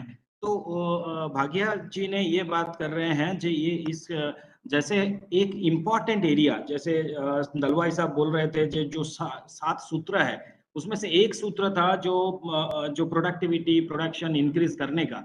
एंड बहुत सारे टाइम पे हम लोग जब बात करते हैं मिलेट्स में ट्रांसफर होने का, तब फूड सिक्योरिटी का थ्रेट्स का जो बात बोला जाता है, तो उसमें से ये देखा जा रहा है जो काफी सारे ईल्ड जो है वो दुगुना बनने का संभावना है।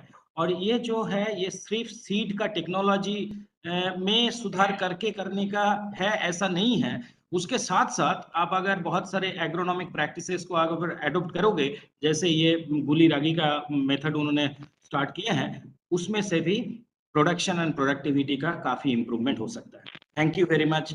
मैं थोड़ा सा शॉर्ट करके किया क्योंकि जब Pranay has to go to the next speaker and presenter also.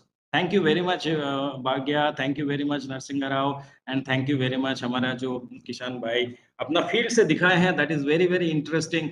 वो फील्ड देखने में बहुत अच्छा लगा। आप फील्ड का फोकस और थोड़ा सा रखते तो और ज्यादा अच्छा लगता। Thank you. Thanks a lot everyone. हमारे पास में इतने सारे फार्मर्स भाई और बहन जुड़े हुए हैं और अलग अलग स्टेट से जुड़े हुए हैं, अलग अलग लैंग्वेज बोलते हैं।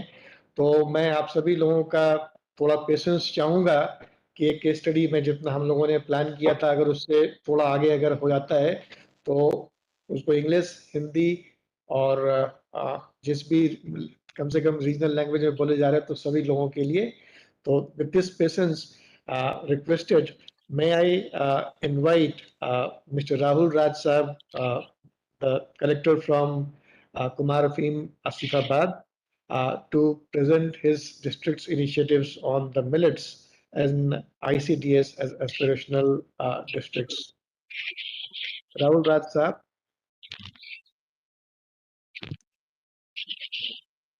आप अपने आप को unmute, please unmute yourself, please. And good evening, sir. I am Rahul Raj, sir, Collector and District Manager of Asifabad District. Today we are here to give a presentation about the project which we implemented in our district, sir. Especially this is called as Mission Sampurna Poshan. This is strike against malnutrition by people's upliftment to revival of nutrition in Asifabad, sir. So why we are calling it as a revival of nutrition, sir? This is predominantly most backward district in the entire state of Telangana, and it is predominantly occupied by tribals. So basically it lacks all basic infrastructure facilities and other facilities, because of which large scale malnutrition is seen in the district, especially in women and children categories. So what we have observed in our district is that just by reviving the meals which we are serving at Anganwadi centers, that alone does not solve the problem of malnutrition, because whatever the meals which we are supplying through ICDS scheme from government side in Anganwadi centers, it was only one meal, but they would be having 3 meals a day. So our concentration in our district was on the other 2 meals which they were having in their home. So in order to concentrate on that more, concentrate on the other 2 meals, we utilized the scheme which was granted to us by Niti Aayog. Next. Earlier, because our district is an aspirational district, the aspirational district program helped us a lot because of the comparative analysis between our district and other aspirational districts within the state and also other states. We could see how our district was faring in health and nutrition parameters. Based on that only, we would assess how to improve in each and every sector. So based on our performance, our district was sanctioned a pilot project. The pilot project was decentralized millet project. So as per this project, some of the selected Anganwadi centers have to be selected in few mandals, few blocks especially. So in these blocks, we were supposed to supply free millets to them as a part of regular ICDS meal, and also we have to see how that improvement in nutrition happens to the beneficiaries. So what we have taken a decision at the district level is that instead of substituting the meal which we are giving at Anganwadi center, we thought that because that is also which the government is providing, the rice and other dal and other pulses. So usme also required nutrition is already there. So we thought of concentrating on the other 2 meals.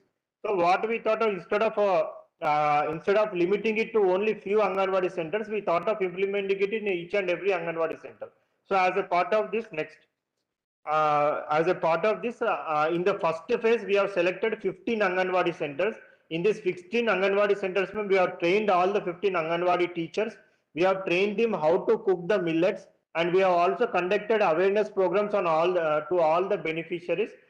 We have conducted millet recipe trainings also. So food festivals also we have organized. We have provided awareness to the beneficiaries, especially how to cook millets, and also why millet should be consumed, and how their malnutrition and millets, how they are interrelated to each other, and by consuming millets, how we can reduce malnutrition. That awareness we have provided to all the beneficiaries who are residing in these 15 Anganwadi centers. In first 1 month when these 15 Anganwadi centers में food millet recipe trainings and food specials all were conducted, and each and every day we have encouraged the women of the women beneficiaries to themselves purchase the millets from the shops nearby, and themselves cook in their houses, and also they have to consume and also let their family members consume that millet. So this was a success. In the first month we have observed that 15 Anganwadi centers में nearly 80% of the beneficiaries started purchasing millets and consuming millets. So next we have increased this in the second month to 3 times. That is, we have increased it to 5 times. 75 Anganwadi centers we have implemented. The same strategy we followed. We trained all the Anganwadi centers. We created, we conducted awareness sessions to all the beneficiaries. Food festivals were conducted. Millets recipe trainings were given to all the Anganwadi teachers along with all the beneficiaries. So in turn, what we observed, the same result was observed in 75 centers also. 80% of the people started consuming millets. So that in the third month, that 75 was increased to 225 Anganwadi centers, in the fourth month to 450. And by the end of 6 months, we could cover all the Anganwadi centers across the district in all the 335 households. In the same manner, simultaneously, we also encouraged millets cultivation. We have distributed free seeds to around 2,500 farmers, and we have encouraged them to grow millets in the same village. Next.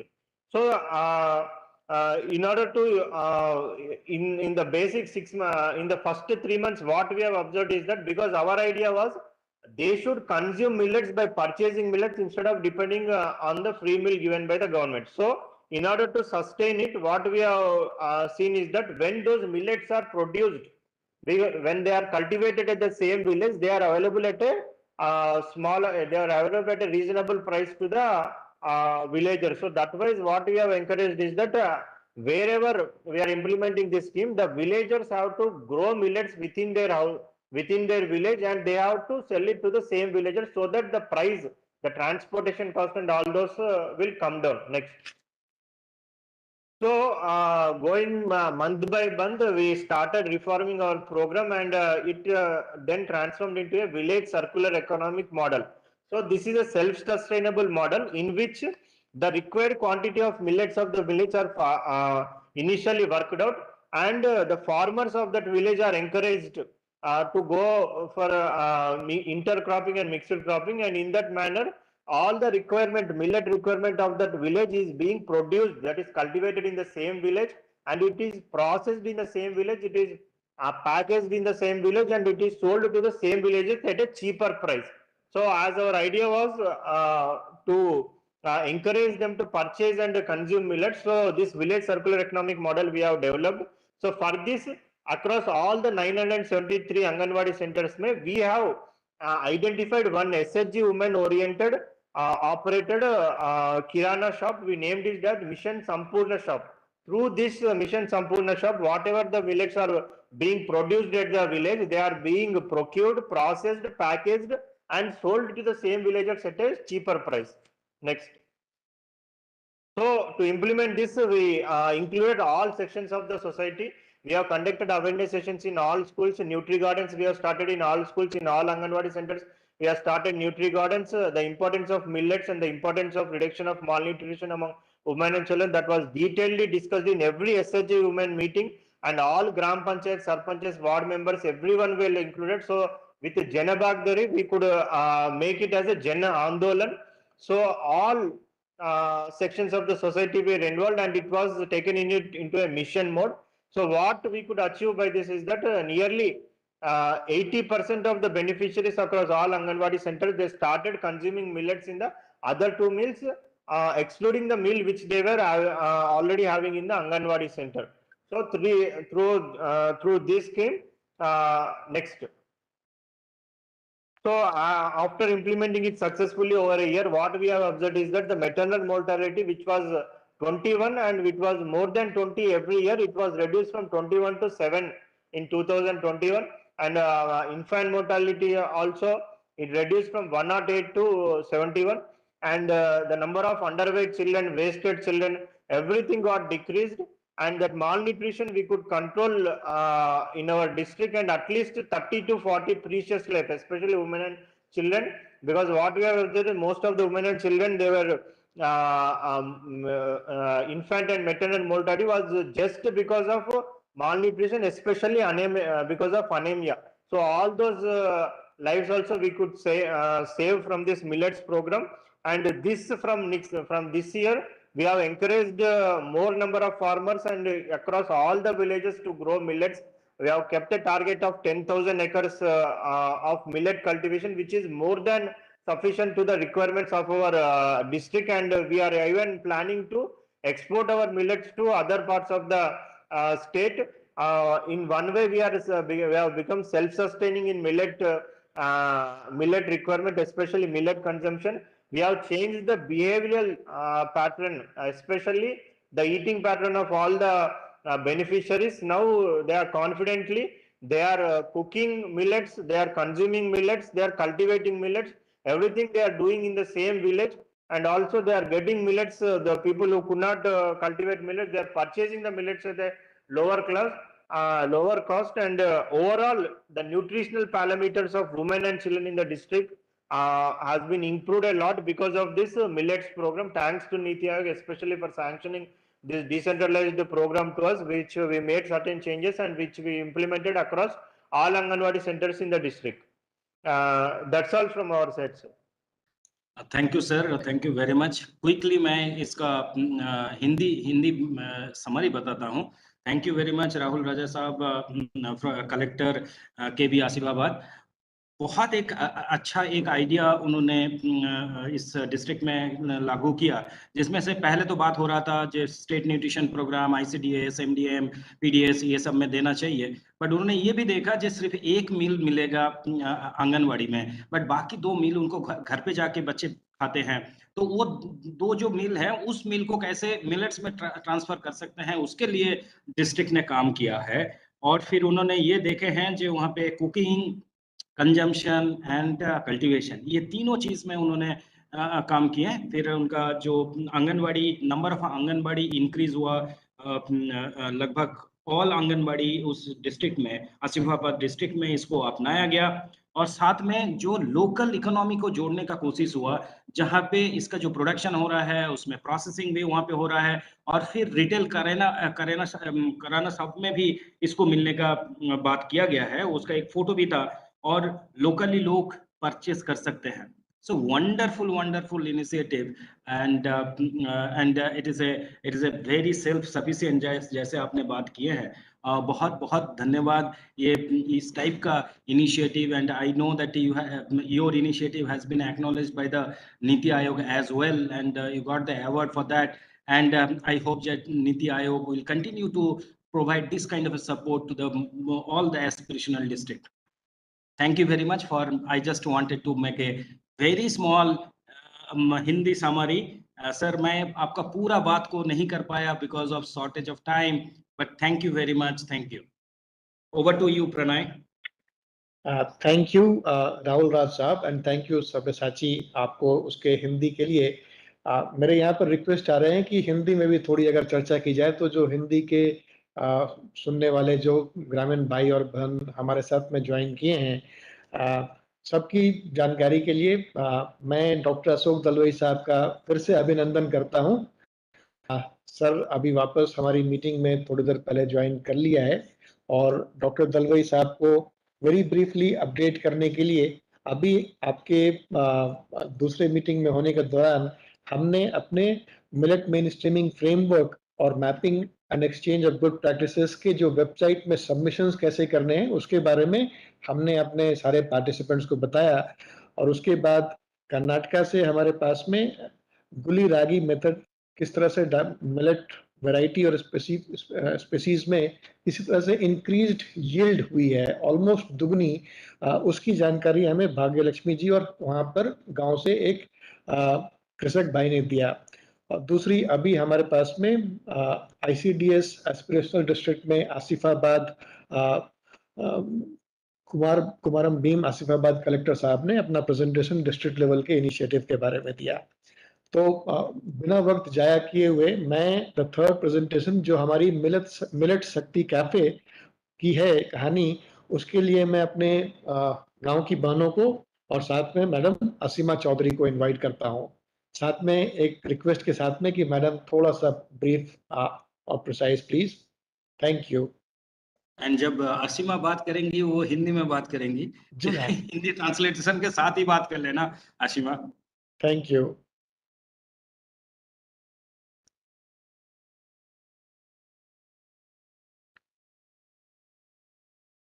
अपने आप को unmute करके आशिमा जी।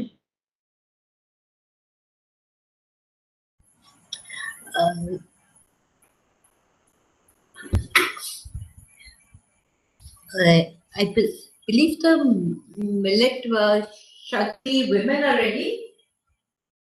Prema Devi, please, you want to start? बोलिए। हाँ, ready.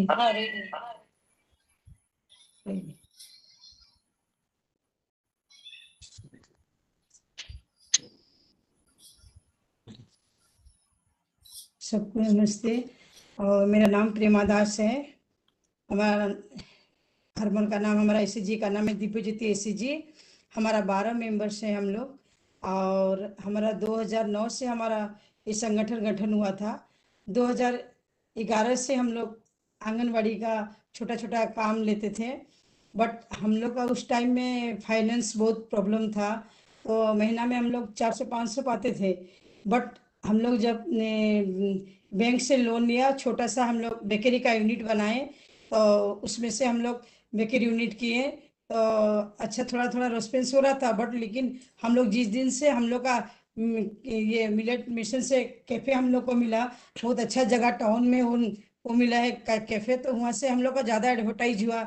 NIT student लोग आए, NIT से हम लोग का बहुत सेल हो रहा है, बिस्किट जा रहा है। बट हमारा RSP प्लांट है जो, उसमें से डीजे मेजेम आए, क्योंकि मिलेट्स से आजकल सब कोई चाहता है मिलेट्स के खाने के लिए, क्योंकि मैदा में तो तबीयत खराब हो रहा है और भात में ज़्यादा खा के अभी डायबिटीज भी ज़्यादा बढ़ रहा है। तो सब चाहते हैं जो 7 प्रकार का हमारा भी मिलेट से हमारा बिस्किट कुकीज बनाते हैं, बहुत वेराइटी है इसका, 40 फ्लेवर का बनाते हैं। तो अभी बहुत डिमांड है, हमारा 30-35 हज़ार पर डे हमारा सेल होता है, और महीना में 10 लाख होता है। फिर हमारा जो 12 जन मेंबर्स थे, पहले तो हम लोग 500 रुपये नहीं पाते थे, बट अभी 8-9 हज़ार हमारा इनकम हो जा रहा है। तो अभी ज़्यादा हमारा मिलेट्स का, बिस्किट का और केक वगैरह, बहुत NIT से स्टूडेंट लोग का बहुत केक हमारा ऑर्डर आता है, क्योंकि वो मिलेट का केक है। तो रागी का केक है तो ज़्यादा डिमांड हो रहा है। फिर हमारा कैफे में आते हैं तो हमारा वो जो पास्ता बनाते हैं, तो स्टूडेंट लोग बोलते हैं अभी हम लोग दिल से पास्ता खा रहे हैं आंटी। पहले तो डर डर के, क्योंकि मैदा का था पास्ता, तो खा नहीं पा रहे थे, लेकिन अभी वो डर नहीं है, पूरा निश्चिंत से खाते हैं। तो हम लोग को बहुत अच्छा लगता है। बट हमारा तो पैसा कमाते हैं वो बड़ा चीज नहीं है, लेकिन उन लोग का सेहत, जो बच्चे लोग का सेहत अच्छा हो रहा है, और हमारा माल लोग SHG माल लोग जितना है हम लोग कर पा रहे हैं, और उनका लिए उनका तबीयत ठीक रह रहा है, हम लोग इतना खुशी लग रहा है उससे, और कुछ हम शब्द में नहीं कह पा रहे। लेकिन और जितना अभी सुबह से देखिए, अभी हम लोग उठते के साथ चाय का साथ हम लोग मैदा का बिस्कुट खाते थे, लेकिन अभी जो हमारा कुकीज है, जो मिलेट्स का रागी का कुकीज, अभी सब जितना भी अच्छे लोग जो जान गए हैं कि इसका गुण क्या है, मिलेट्स का गुण क्या है, तो ज़्यादा हमारा बहुत प्रोडक्शन हो रहा है, बहुत बिक्री ज़्यादा हो रहा है। तो हमारा 12 मेंबर थे, बट अभी हम लोग 8 ग्रुप SHG ग्रुप को इंक्लूड किए हैं। 8 SHG ग्रुप हमारा साथ इंक्लूड है। 80 जन माँ लोग अभी हमारा साथ जुड़े थे। उनका परिवार बहुत मतलब पुअर थे, बहुत प्रॉब्लम था। अब उनका बेटा बेटी लोग को लोग पढ़ा सके, शादी कर चुके, इंजीनियर बना चुके। तो हमारा ये मिलेट्स का काम जो हम लोग का बहुत कुछ इम्प्रूव हो रहा है और हमारा बहुत बड़ा विजन है जो हमारा ब्रिटानिया जैसा कंपनी हम लोग बना पाए। आज 80 जन माँ काम कर रहे हैं और हमारा हम चाहते हैं जो 1000 महिला ऐसे जी माँ लोग 1000 महिला काम करें। ये हमारा विजन कैसा पूरा होगा ये हम सोचते हैं। Thank you sir. Thank you.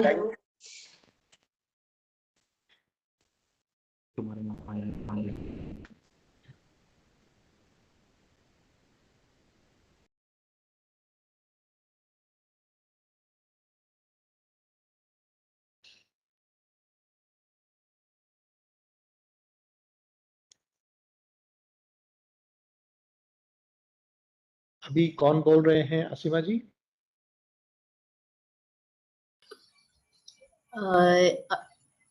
Arvind, are you there?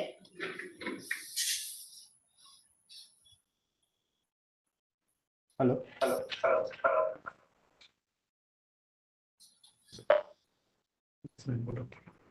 Yeah. Good afternoon, everyone. My name is Aravinda Maji, and I'm working as district coordinator in Sundargarh district for Odisha Millets Mission.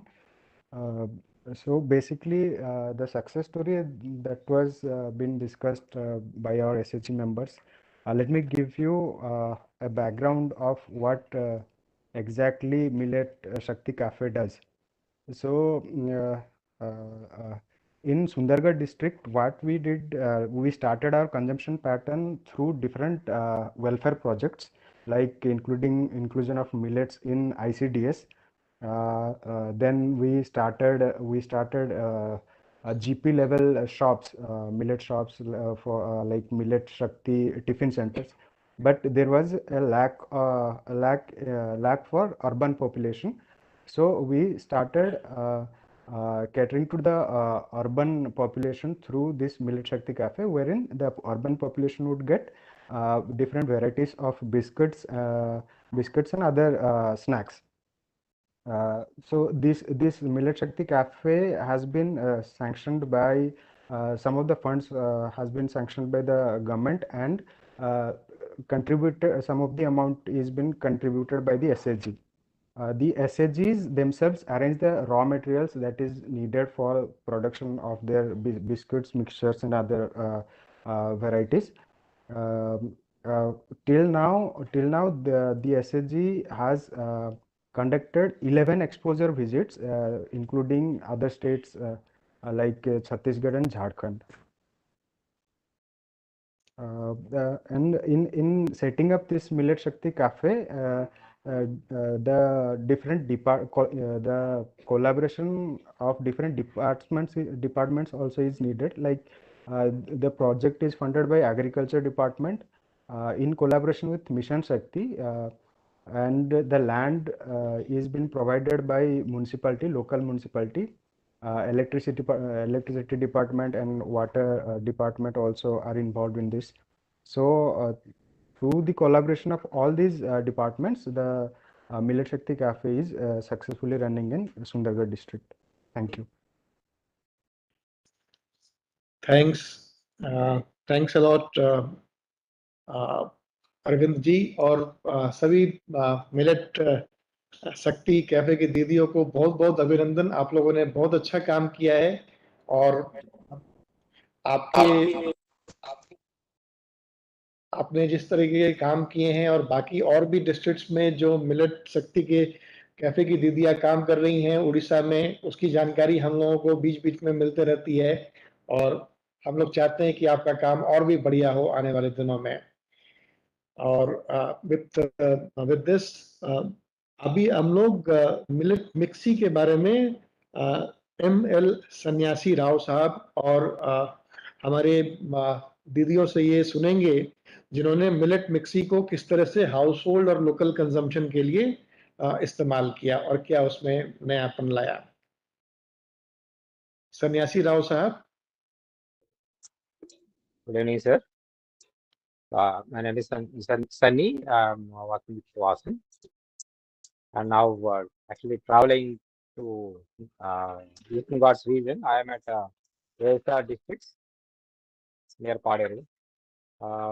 Basically, in the tribal area, in the upland region, about 20 to 25% of land occupied with the millets, both ragi and other minor millets, little millet, foxtail millet.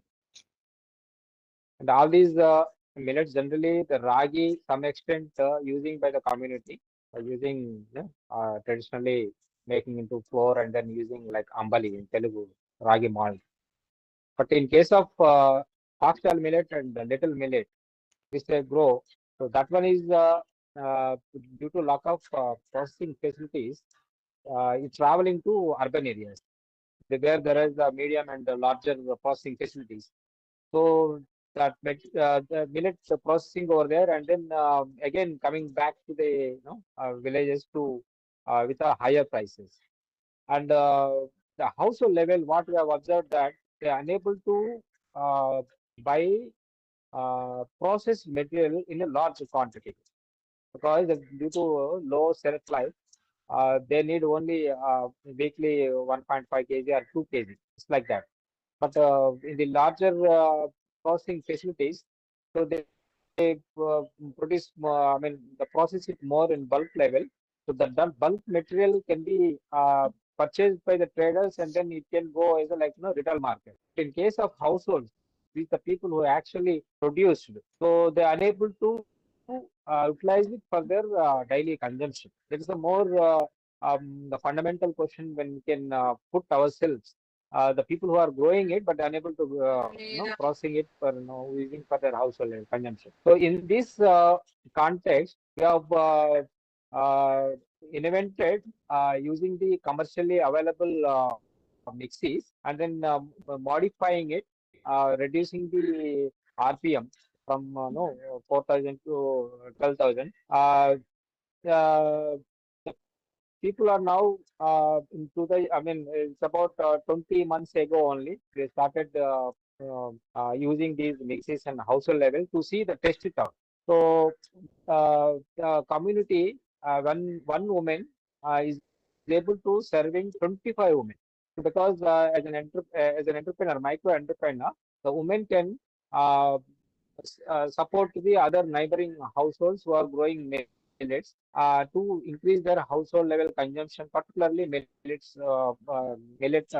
little millet and foxtail millet. This is the case of North Coast tribal area. So when we found it and then we made available to the VO level, it's about 40 mixes are on the field, different field sites, and they are serving 1,000 women. So, but each woman is making 25 households, and they're also making 1,500 to 2,000 rupees per small income per household level. They can go and work in their farm and as well as the labor, but in the evening time and night time also can use these mixes to get a additional income by using these mixes. So this is the case where you can say very potential to make it availability of these kind of micro dehuller facilities, particularly for foxtail millet, little millet, barnyard millet, proso millet, podo millet, and all that. So so one woman is readily available with us now. She can also speak her experiences. So now I'm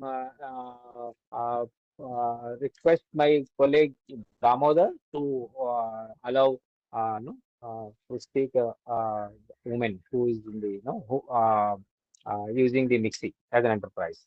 Mr. Damodar, please.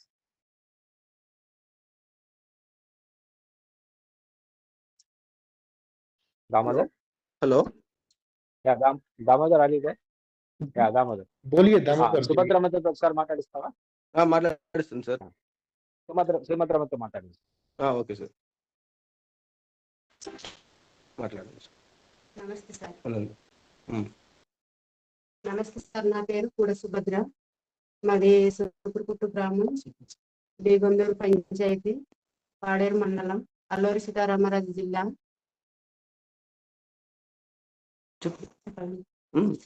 Alluri Sitaramaraju జిల్లా. Damodar video on చేయవా? చేశాను sir. చెప్పు సుభద్రమ్మతో మాట్లాడించు. సుభద్రం.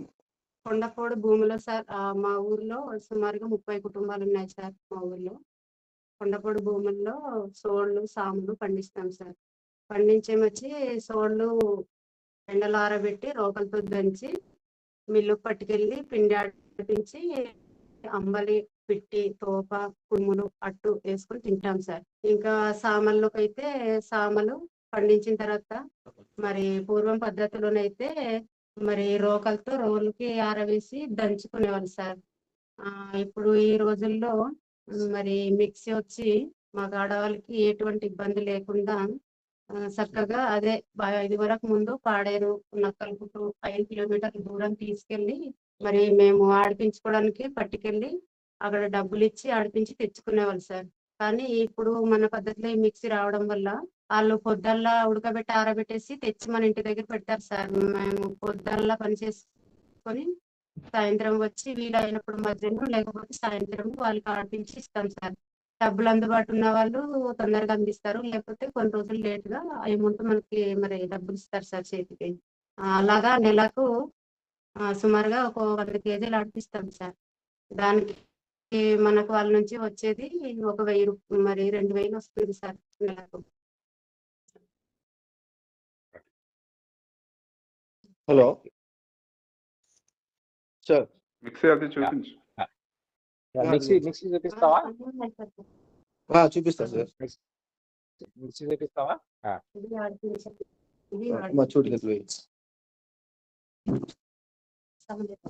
చూపించట్లేదు mixie. చూడండి sir, కనిపిస్తుందా? Okay, video లేదు. Okay, right. కనిపిస్తుంది sir. Yeah, this is one case of one tribal village known as Sukurputtu village. Her name is Subhadra. Subhadra took one mixie, and then that mixie generally in her village there are about 30 households. They are using it mixie for a little millet. Earlier, when they grow millet, generally they use the traditional method, pounding it for using it for household level, but it's very difficult for them. But after using this mixie, it's very easy for them. Becomes very easy, even though when they go out for agriculture work, when they come in the late evening about 5-6 o'clock also. So when they put water, while boiling water also can do the processing it. Whatever the raw or the little millet is, partial millet is available at home, immediately they can do the processing with help of mixie, and then utilize it as a processed millet rice for cook to the household level. So this is the way they are monthly they are consuming it 5 kg of millets rice as a household level, and also she is earning about 1,500 to 2,000 rupees monthly by serving the other women. That is the case of from Sukurputtu village of Allur Sitaramaraja district of AP. Thank you.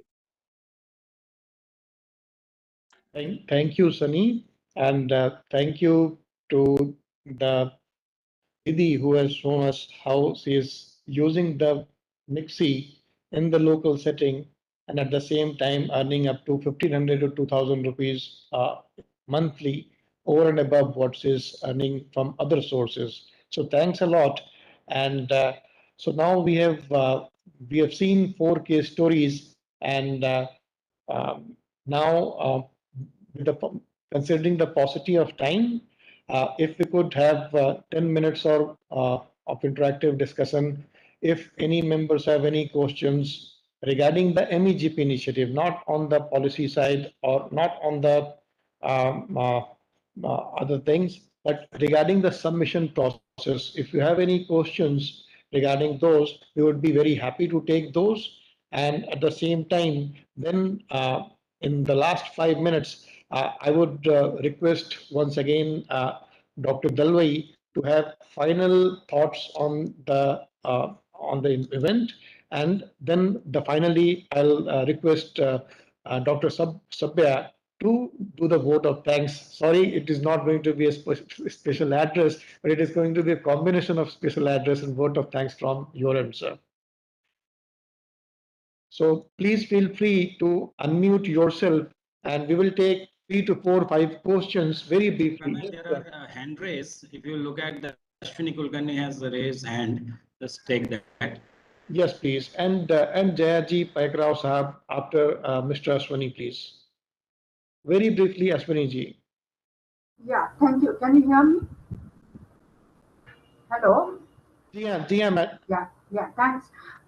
No, I would like to just mention that we have done with Tribal Development Department equally good 4-year effort in the tribal areas of Nashik, Thane and Palghar, and we have seen that with the change of package of practices, which is low cost and locally made ingredients, we could increase the productivity from 3 quintals to 8 quintals.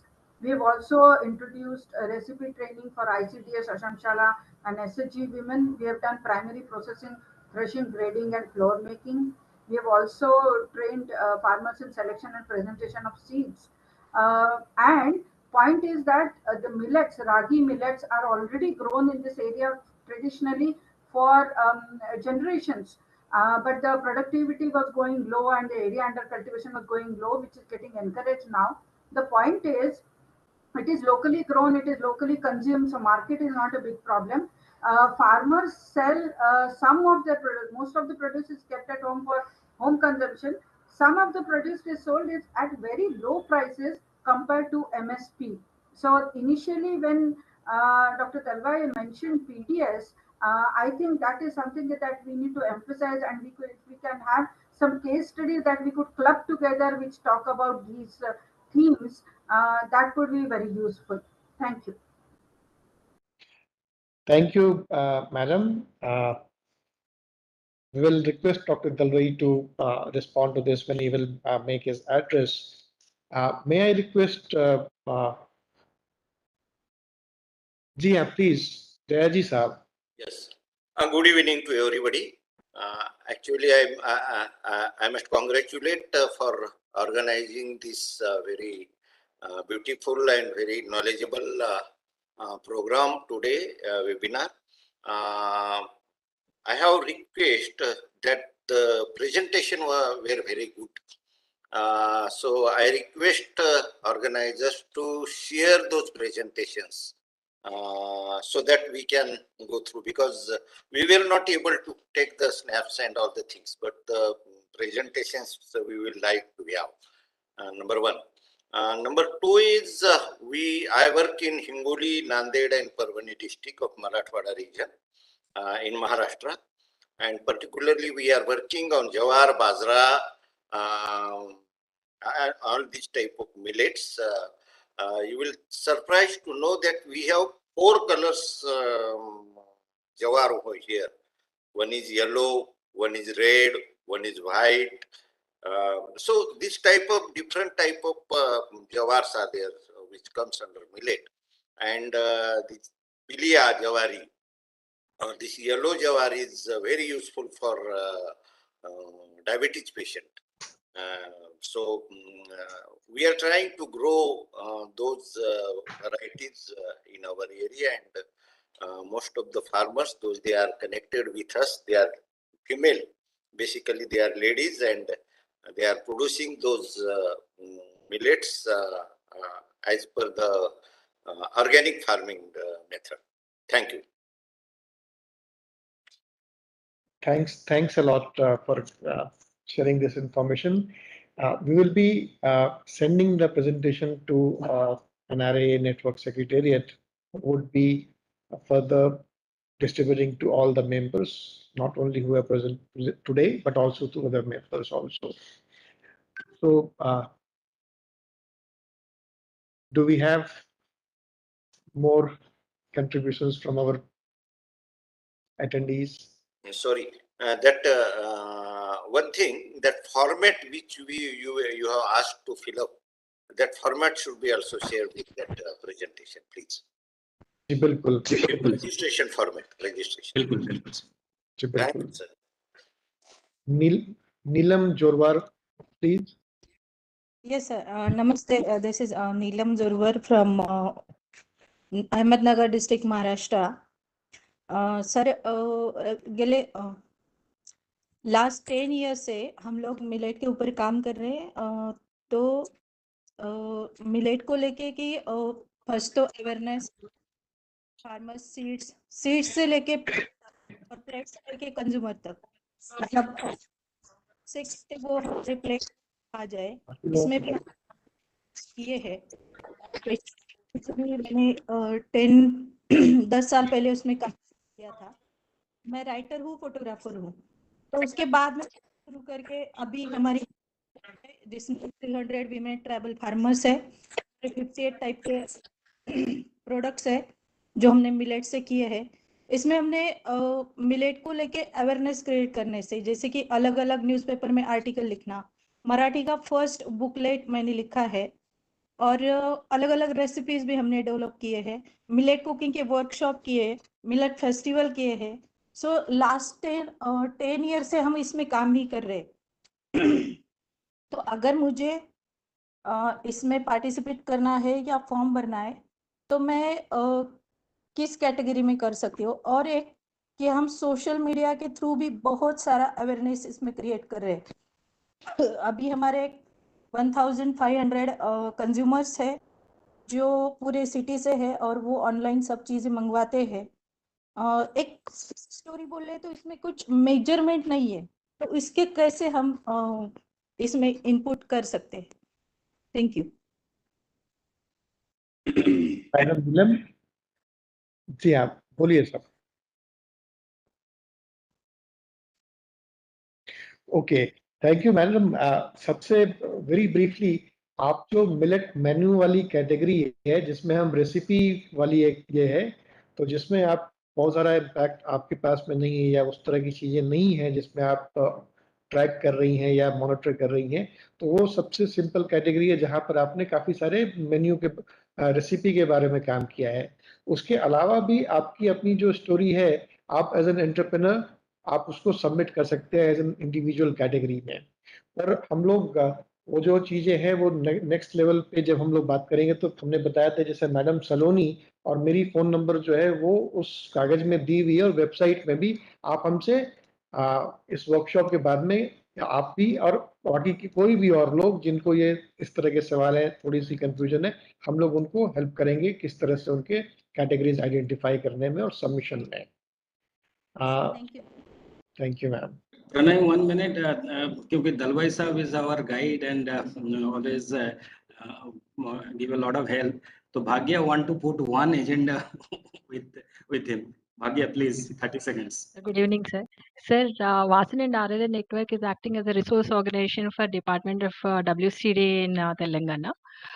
Part of this Niti Aayog supported project, we are also a resource organization there. But the thing is that, sir, the proposal made on hypothesis saying that government is going to give billets with 1 rupee price through FCI. That was a letter government of Telangana received, but later on it's becoming very difficult to look at the nitty-gritties and understand. But as District Collector Asifabad shared, lot of area is coming under millets with a minimum of 5 to 8 types of different millets. So is there any way out to talk to FCI to procure our distribute FCI millets through the FCI with 1 rupee, so that very good momentum has been there, sir. But it's thing is that we have to capitalize the situation. Thank you, sir. I just need the inputs and guidance from you, sir.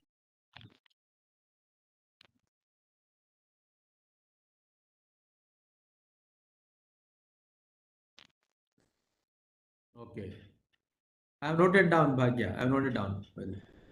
Sir, so considering the paucity of time for everyone, and we have 5 more minutes to live left, so may I request Dr. Dalwai to, Dalwai sir, please, if you have final thoughts before I hand over the mic to our Dr. Sabya for the vote of thanks. Sorry. Yeah, thank you, Pranay. Thank you very much for giving me another opportunity to share my thoughts.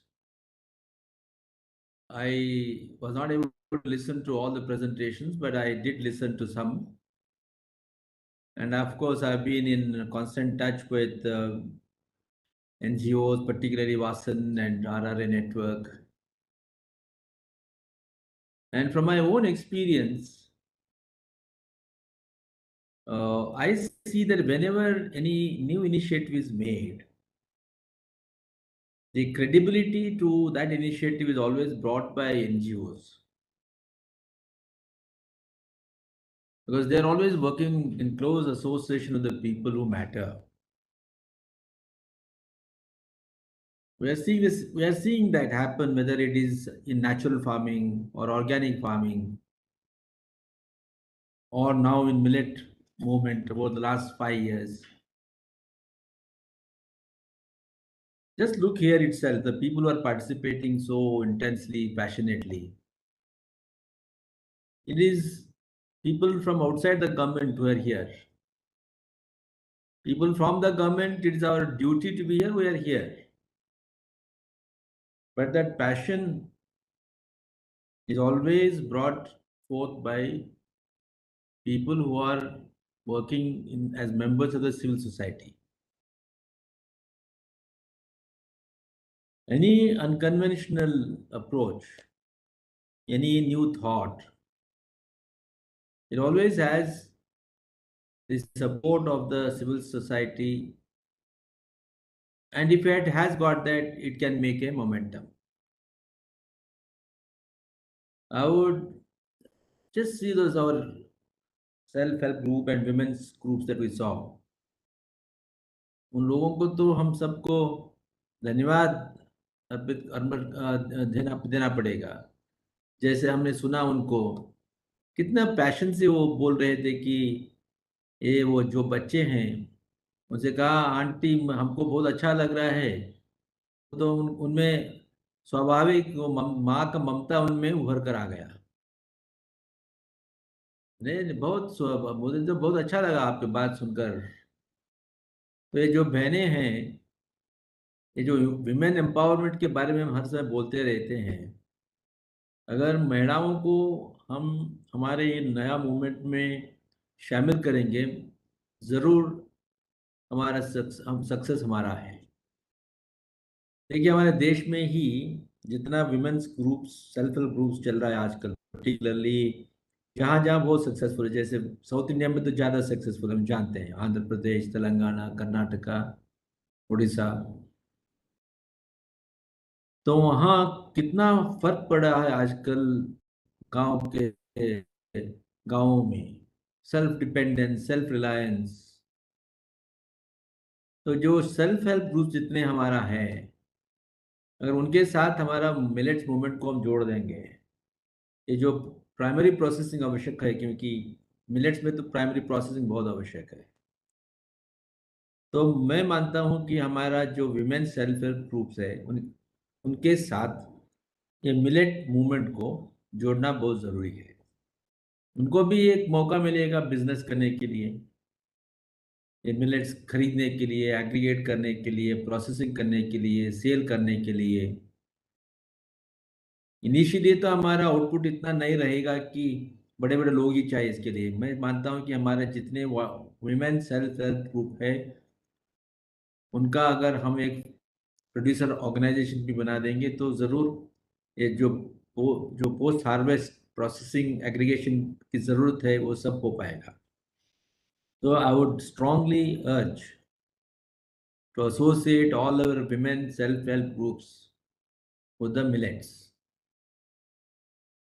And the second issue relating to procurement. The procurement is now, of course, is a part of our policy. Food Corporation of India procures wheat, paddy, and millets. Of course, millets is to be procured by the state governments with support from FCI. The one condition that is made there is that they must use all that they have procured. So that it means there's no buffer stock management. So we'll talk to the Department of Food Secretary. We have a very good secretary in Sudhanshu Pandey. And we're also now going to have, we're having a new chairman of Food Corporation of India, Ashok Meena from Odisha. So he also knows the millets. He's from Rajasthan and has worked in Odisha, so he knows about millets. So we will discuss with him and see how some more support can come for millet procurement. And I would suggest that Sabyasachi, we can make a strong database of all the NGOs across the country, particularly in those states where millets are important. And the experience that Vasan brought in diversification of upland paddy to non-paddy in Komna block of Nuapada district, there are many very important learnings. We are building that report and will be soon sharing with the government how convergence can happen and the millets get a fillip. So once we share that policy document with the government, we can hope that government will be able to apply those learnings in different parts of the state and the country. And Odisha is one state which is taking a lead. The other day you must have seen that now they have called it Chak De Millet. They have brought out a new advertisement. There's a Chak De India, so Chak De Millets. It's so beautiful. Chakle And also, millets. okay, Chakle, sorry, Chakle, taste of, okay. So somehow it is similar to taste of Amul, and also Chak De India. So that is very creatively done, beautiful. And I also read last week that Karnataka state is now expanding the midday meal using millets, Karwar and Haveri districts in North Karnataka. Haveri happens to be the native district of Honorable CM of Karnataka. So I think it is now slowly gaining momentum. And once we have this International Year celebrations, and I would say that Niti Ayog, we have got Madam Patel, who is highly committed to this. She and her team can build a dashboard, for all the 7 sutras that we have adopted. And then there are different action points on each of the sutra. So if there can be a dashboard-based maintenance, review and monitoring, I think we'll make a great progress. They must have already thought of, but I just want to reiterate that we can have a dashboard so that everybody can have access to that. That is the advantage of a dashboard. That various stakeholders can have access to the dashboard. So it becomes very transparent. And then monitoring becomes easier.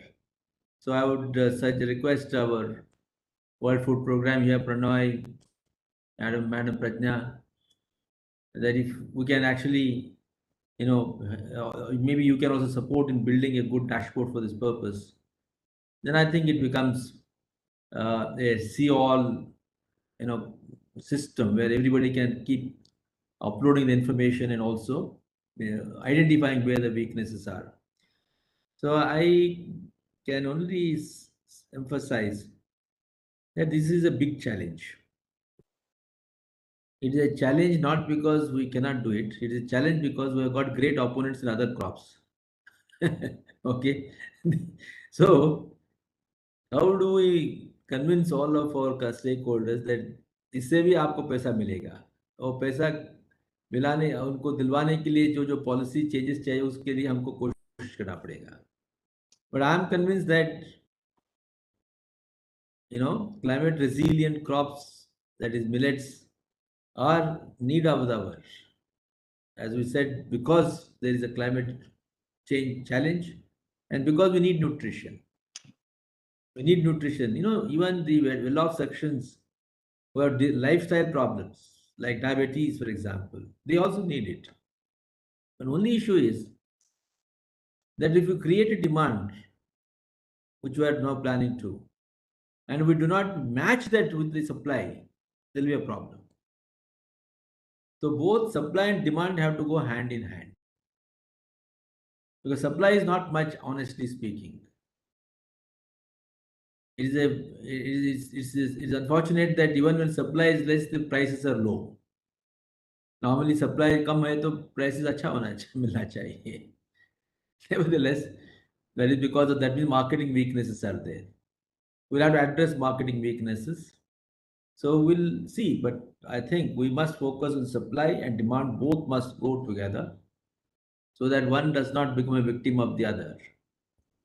So let me just close by saying that let us bring more and more NGOs who are working on the agriculture side and on the consumption side onto this platform. Second, associate all the women's self-help groups and various farmer producers organization with millets, particularly in all the ODOP districts where millets have been picked up. So that can become easier. And third one, of course, is that we need to focus on the post-harvest management, including procurement. Okay.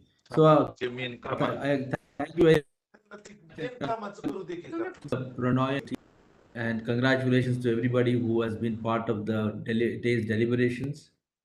Let us keep meeting so that we also get ideas how to take it forward, and we have to continuously update our responses depending upon the evolving situation.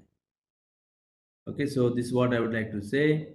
And all the best practices that may be there in other countries can also be picked up for adoption here with necessary changes. There, I'm sure World Food Program will be able to really give us a support because they have access to best practices across the world. So Pranay, I would request you on that score particularly. So thank you very much, and I hand it over back to you. Thank you. Thanks a lot, sir. And thanks a lot for giving your, I would not call it final thoughts, but these are thoughts which are well summing up the expectations of today's discussion and also giving us way forward in terms of what you suggested to Madam, to Neeti on the dashboard side. I will definitely take this message back to Dr. Patel. And definitely, sir, we have organized a workshop with MEGP yesterday, and all the 19 ODOP district officials were present. So we are also in the process of not only getting the good practices from there, but also having this cross learnings amongst each other in that. So that's what we are trying to do. And finally, on the case stories from beyond India. So 29th, once again, second half, we are going to organize a workshop with ICRISAT and all of its five regional centers, and the audience would be from African audience, and we are going to do the same thing what we are doing on a day-to-day basis. And also we're going to mobilize WFP internal country offices to provide us the case stories where they are part. Also, our MEA, Ministry of External Affairs, from Niti Aayog has requested MEA to engage our embassies outside so that they could get the good case stories and success stories from their counterparts. So that is also a parallel exercise going on, and we hope to have good amount of case stories from beyond India as well. And we are also making an effort to get the stories within India. We had this Ministry of Rural Development and RLMs engaged, and all the states would be submitting approximately 10 case stories each state, and additional secretaries personally reviewing this on a weekly basis. So our engagement of self-help groups and millet value chain from Ministry of Rural Development perspective. So we are trying to make an effort all across, and this was just to update to you and to our audience. And with this, may I request Dr. Sabya to give us a special address as well as vote of thanks, please, on our behalf. Okay, so due to the shortage of time, I'll be very, very short because I thought that I should place few action agenda before the table of NARA as well as Niti Aayog as well as World Food Program. As Dr. Dalwai Saab said, that this should be some kind of a people-centric program, on the millets, taking up millets in a large scale. And in the RRA network, we have been calling it, this process, as a millets to millions. And in that, the promises and possibilities lies with the rain-fed areas.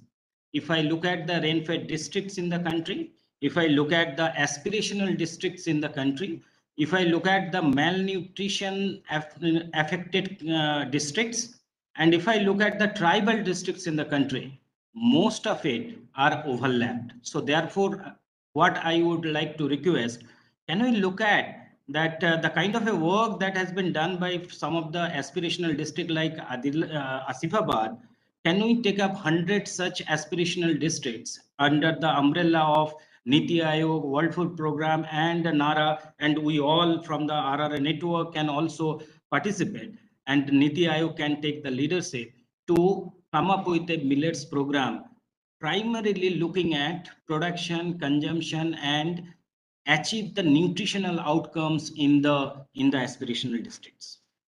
I would also request to look at that whether at the local level, if it is a people-centric, at the local level, looking at the circular economy model, can we take up 1,000 gram panchayat to be targeted for the malnutrition-free gram panchayat? Can we take this agenda at the grassroots level, our first democratic institution, that is the GP level?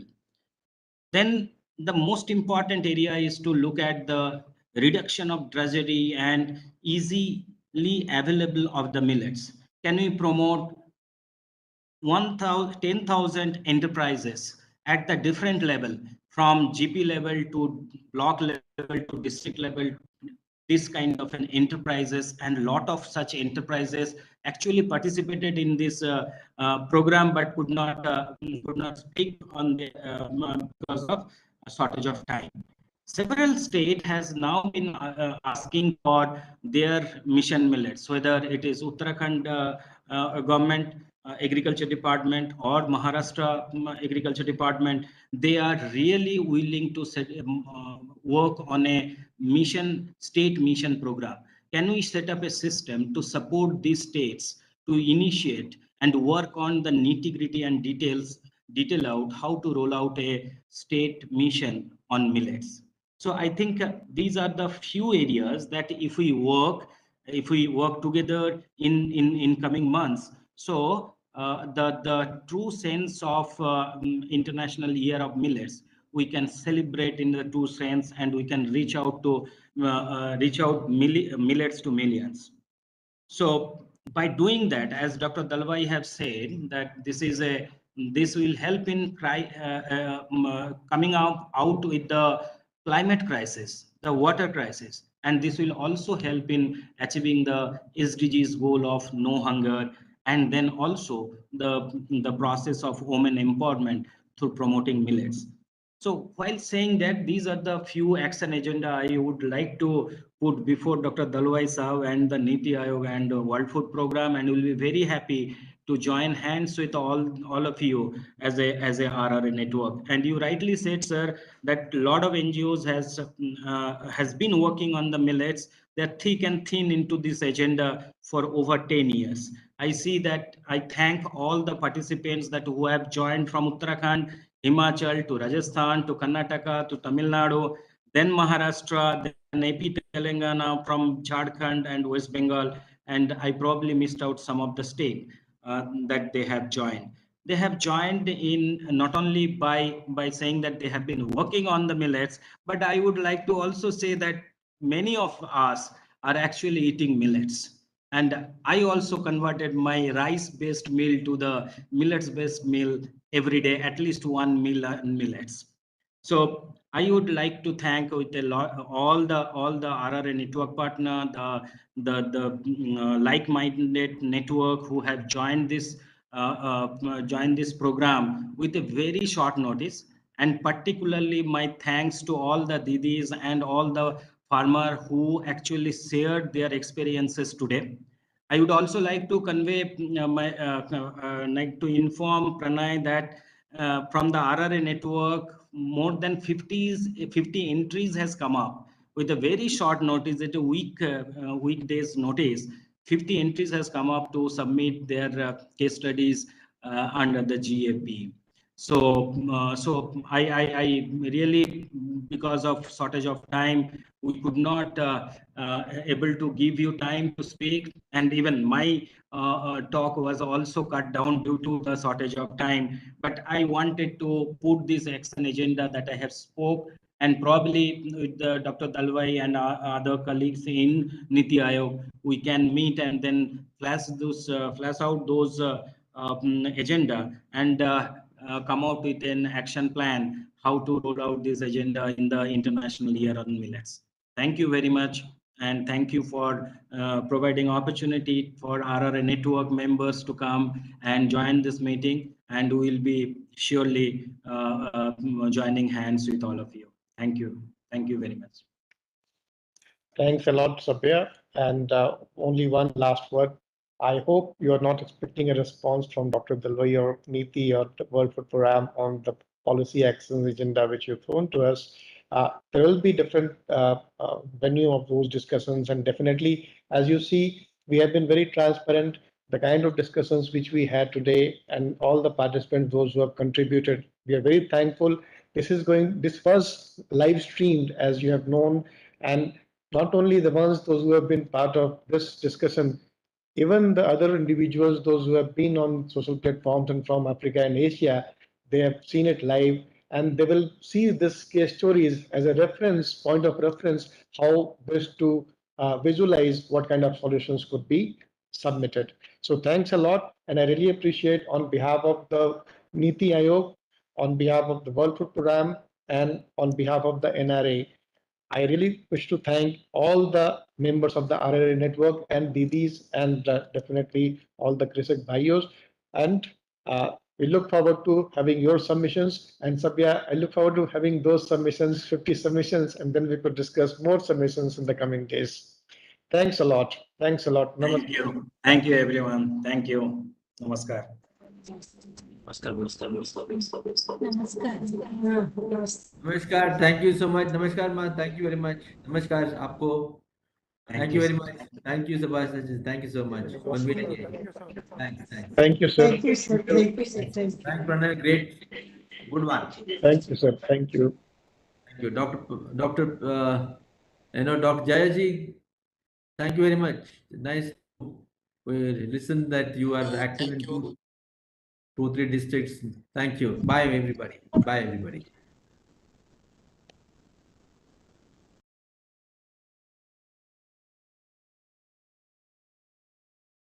Close it. Yeah.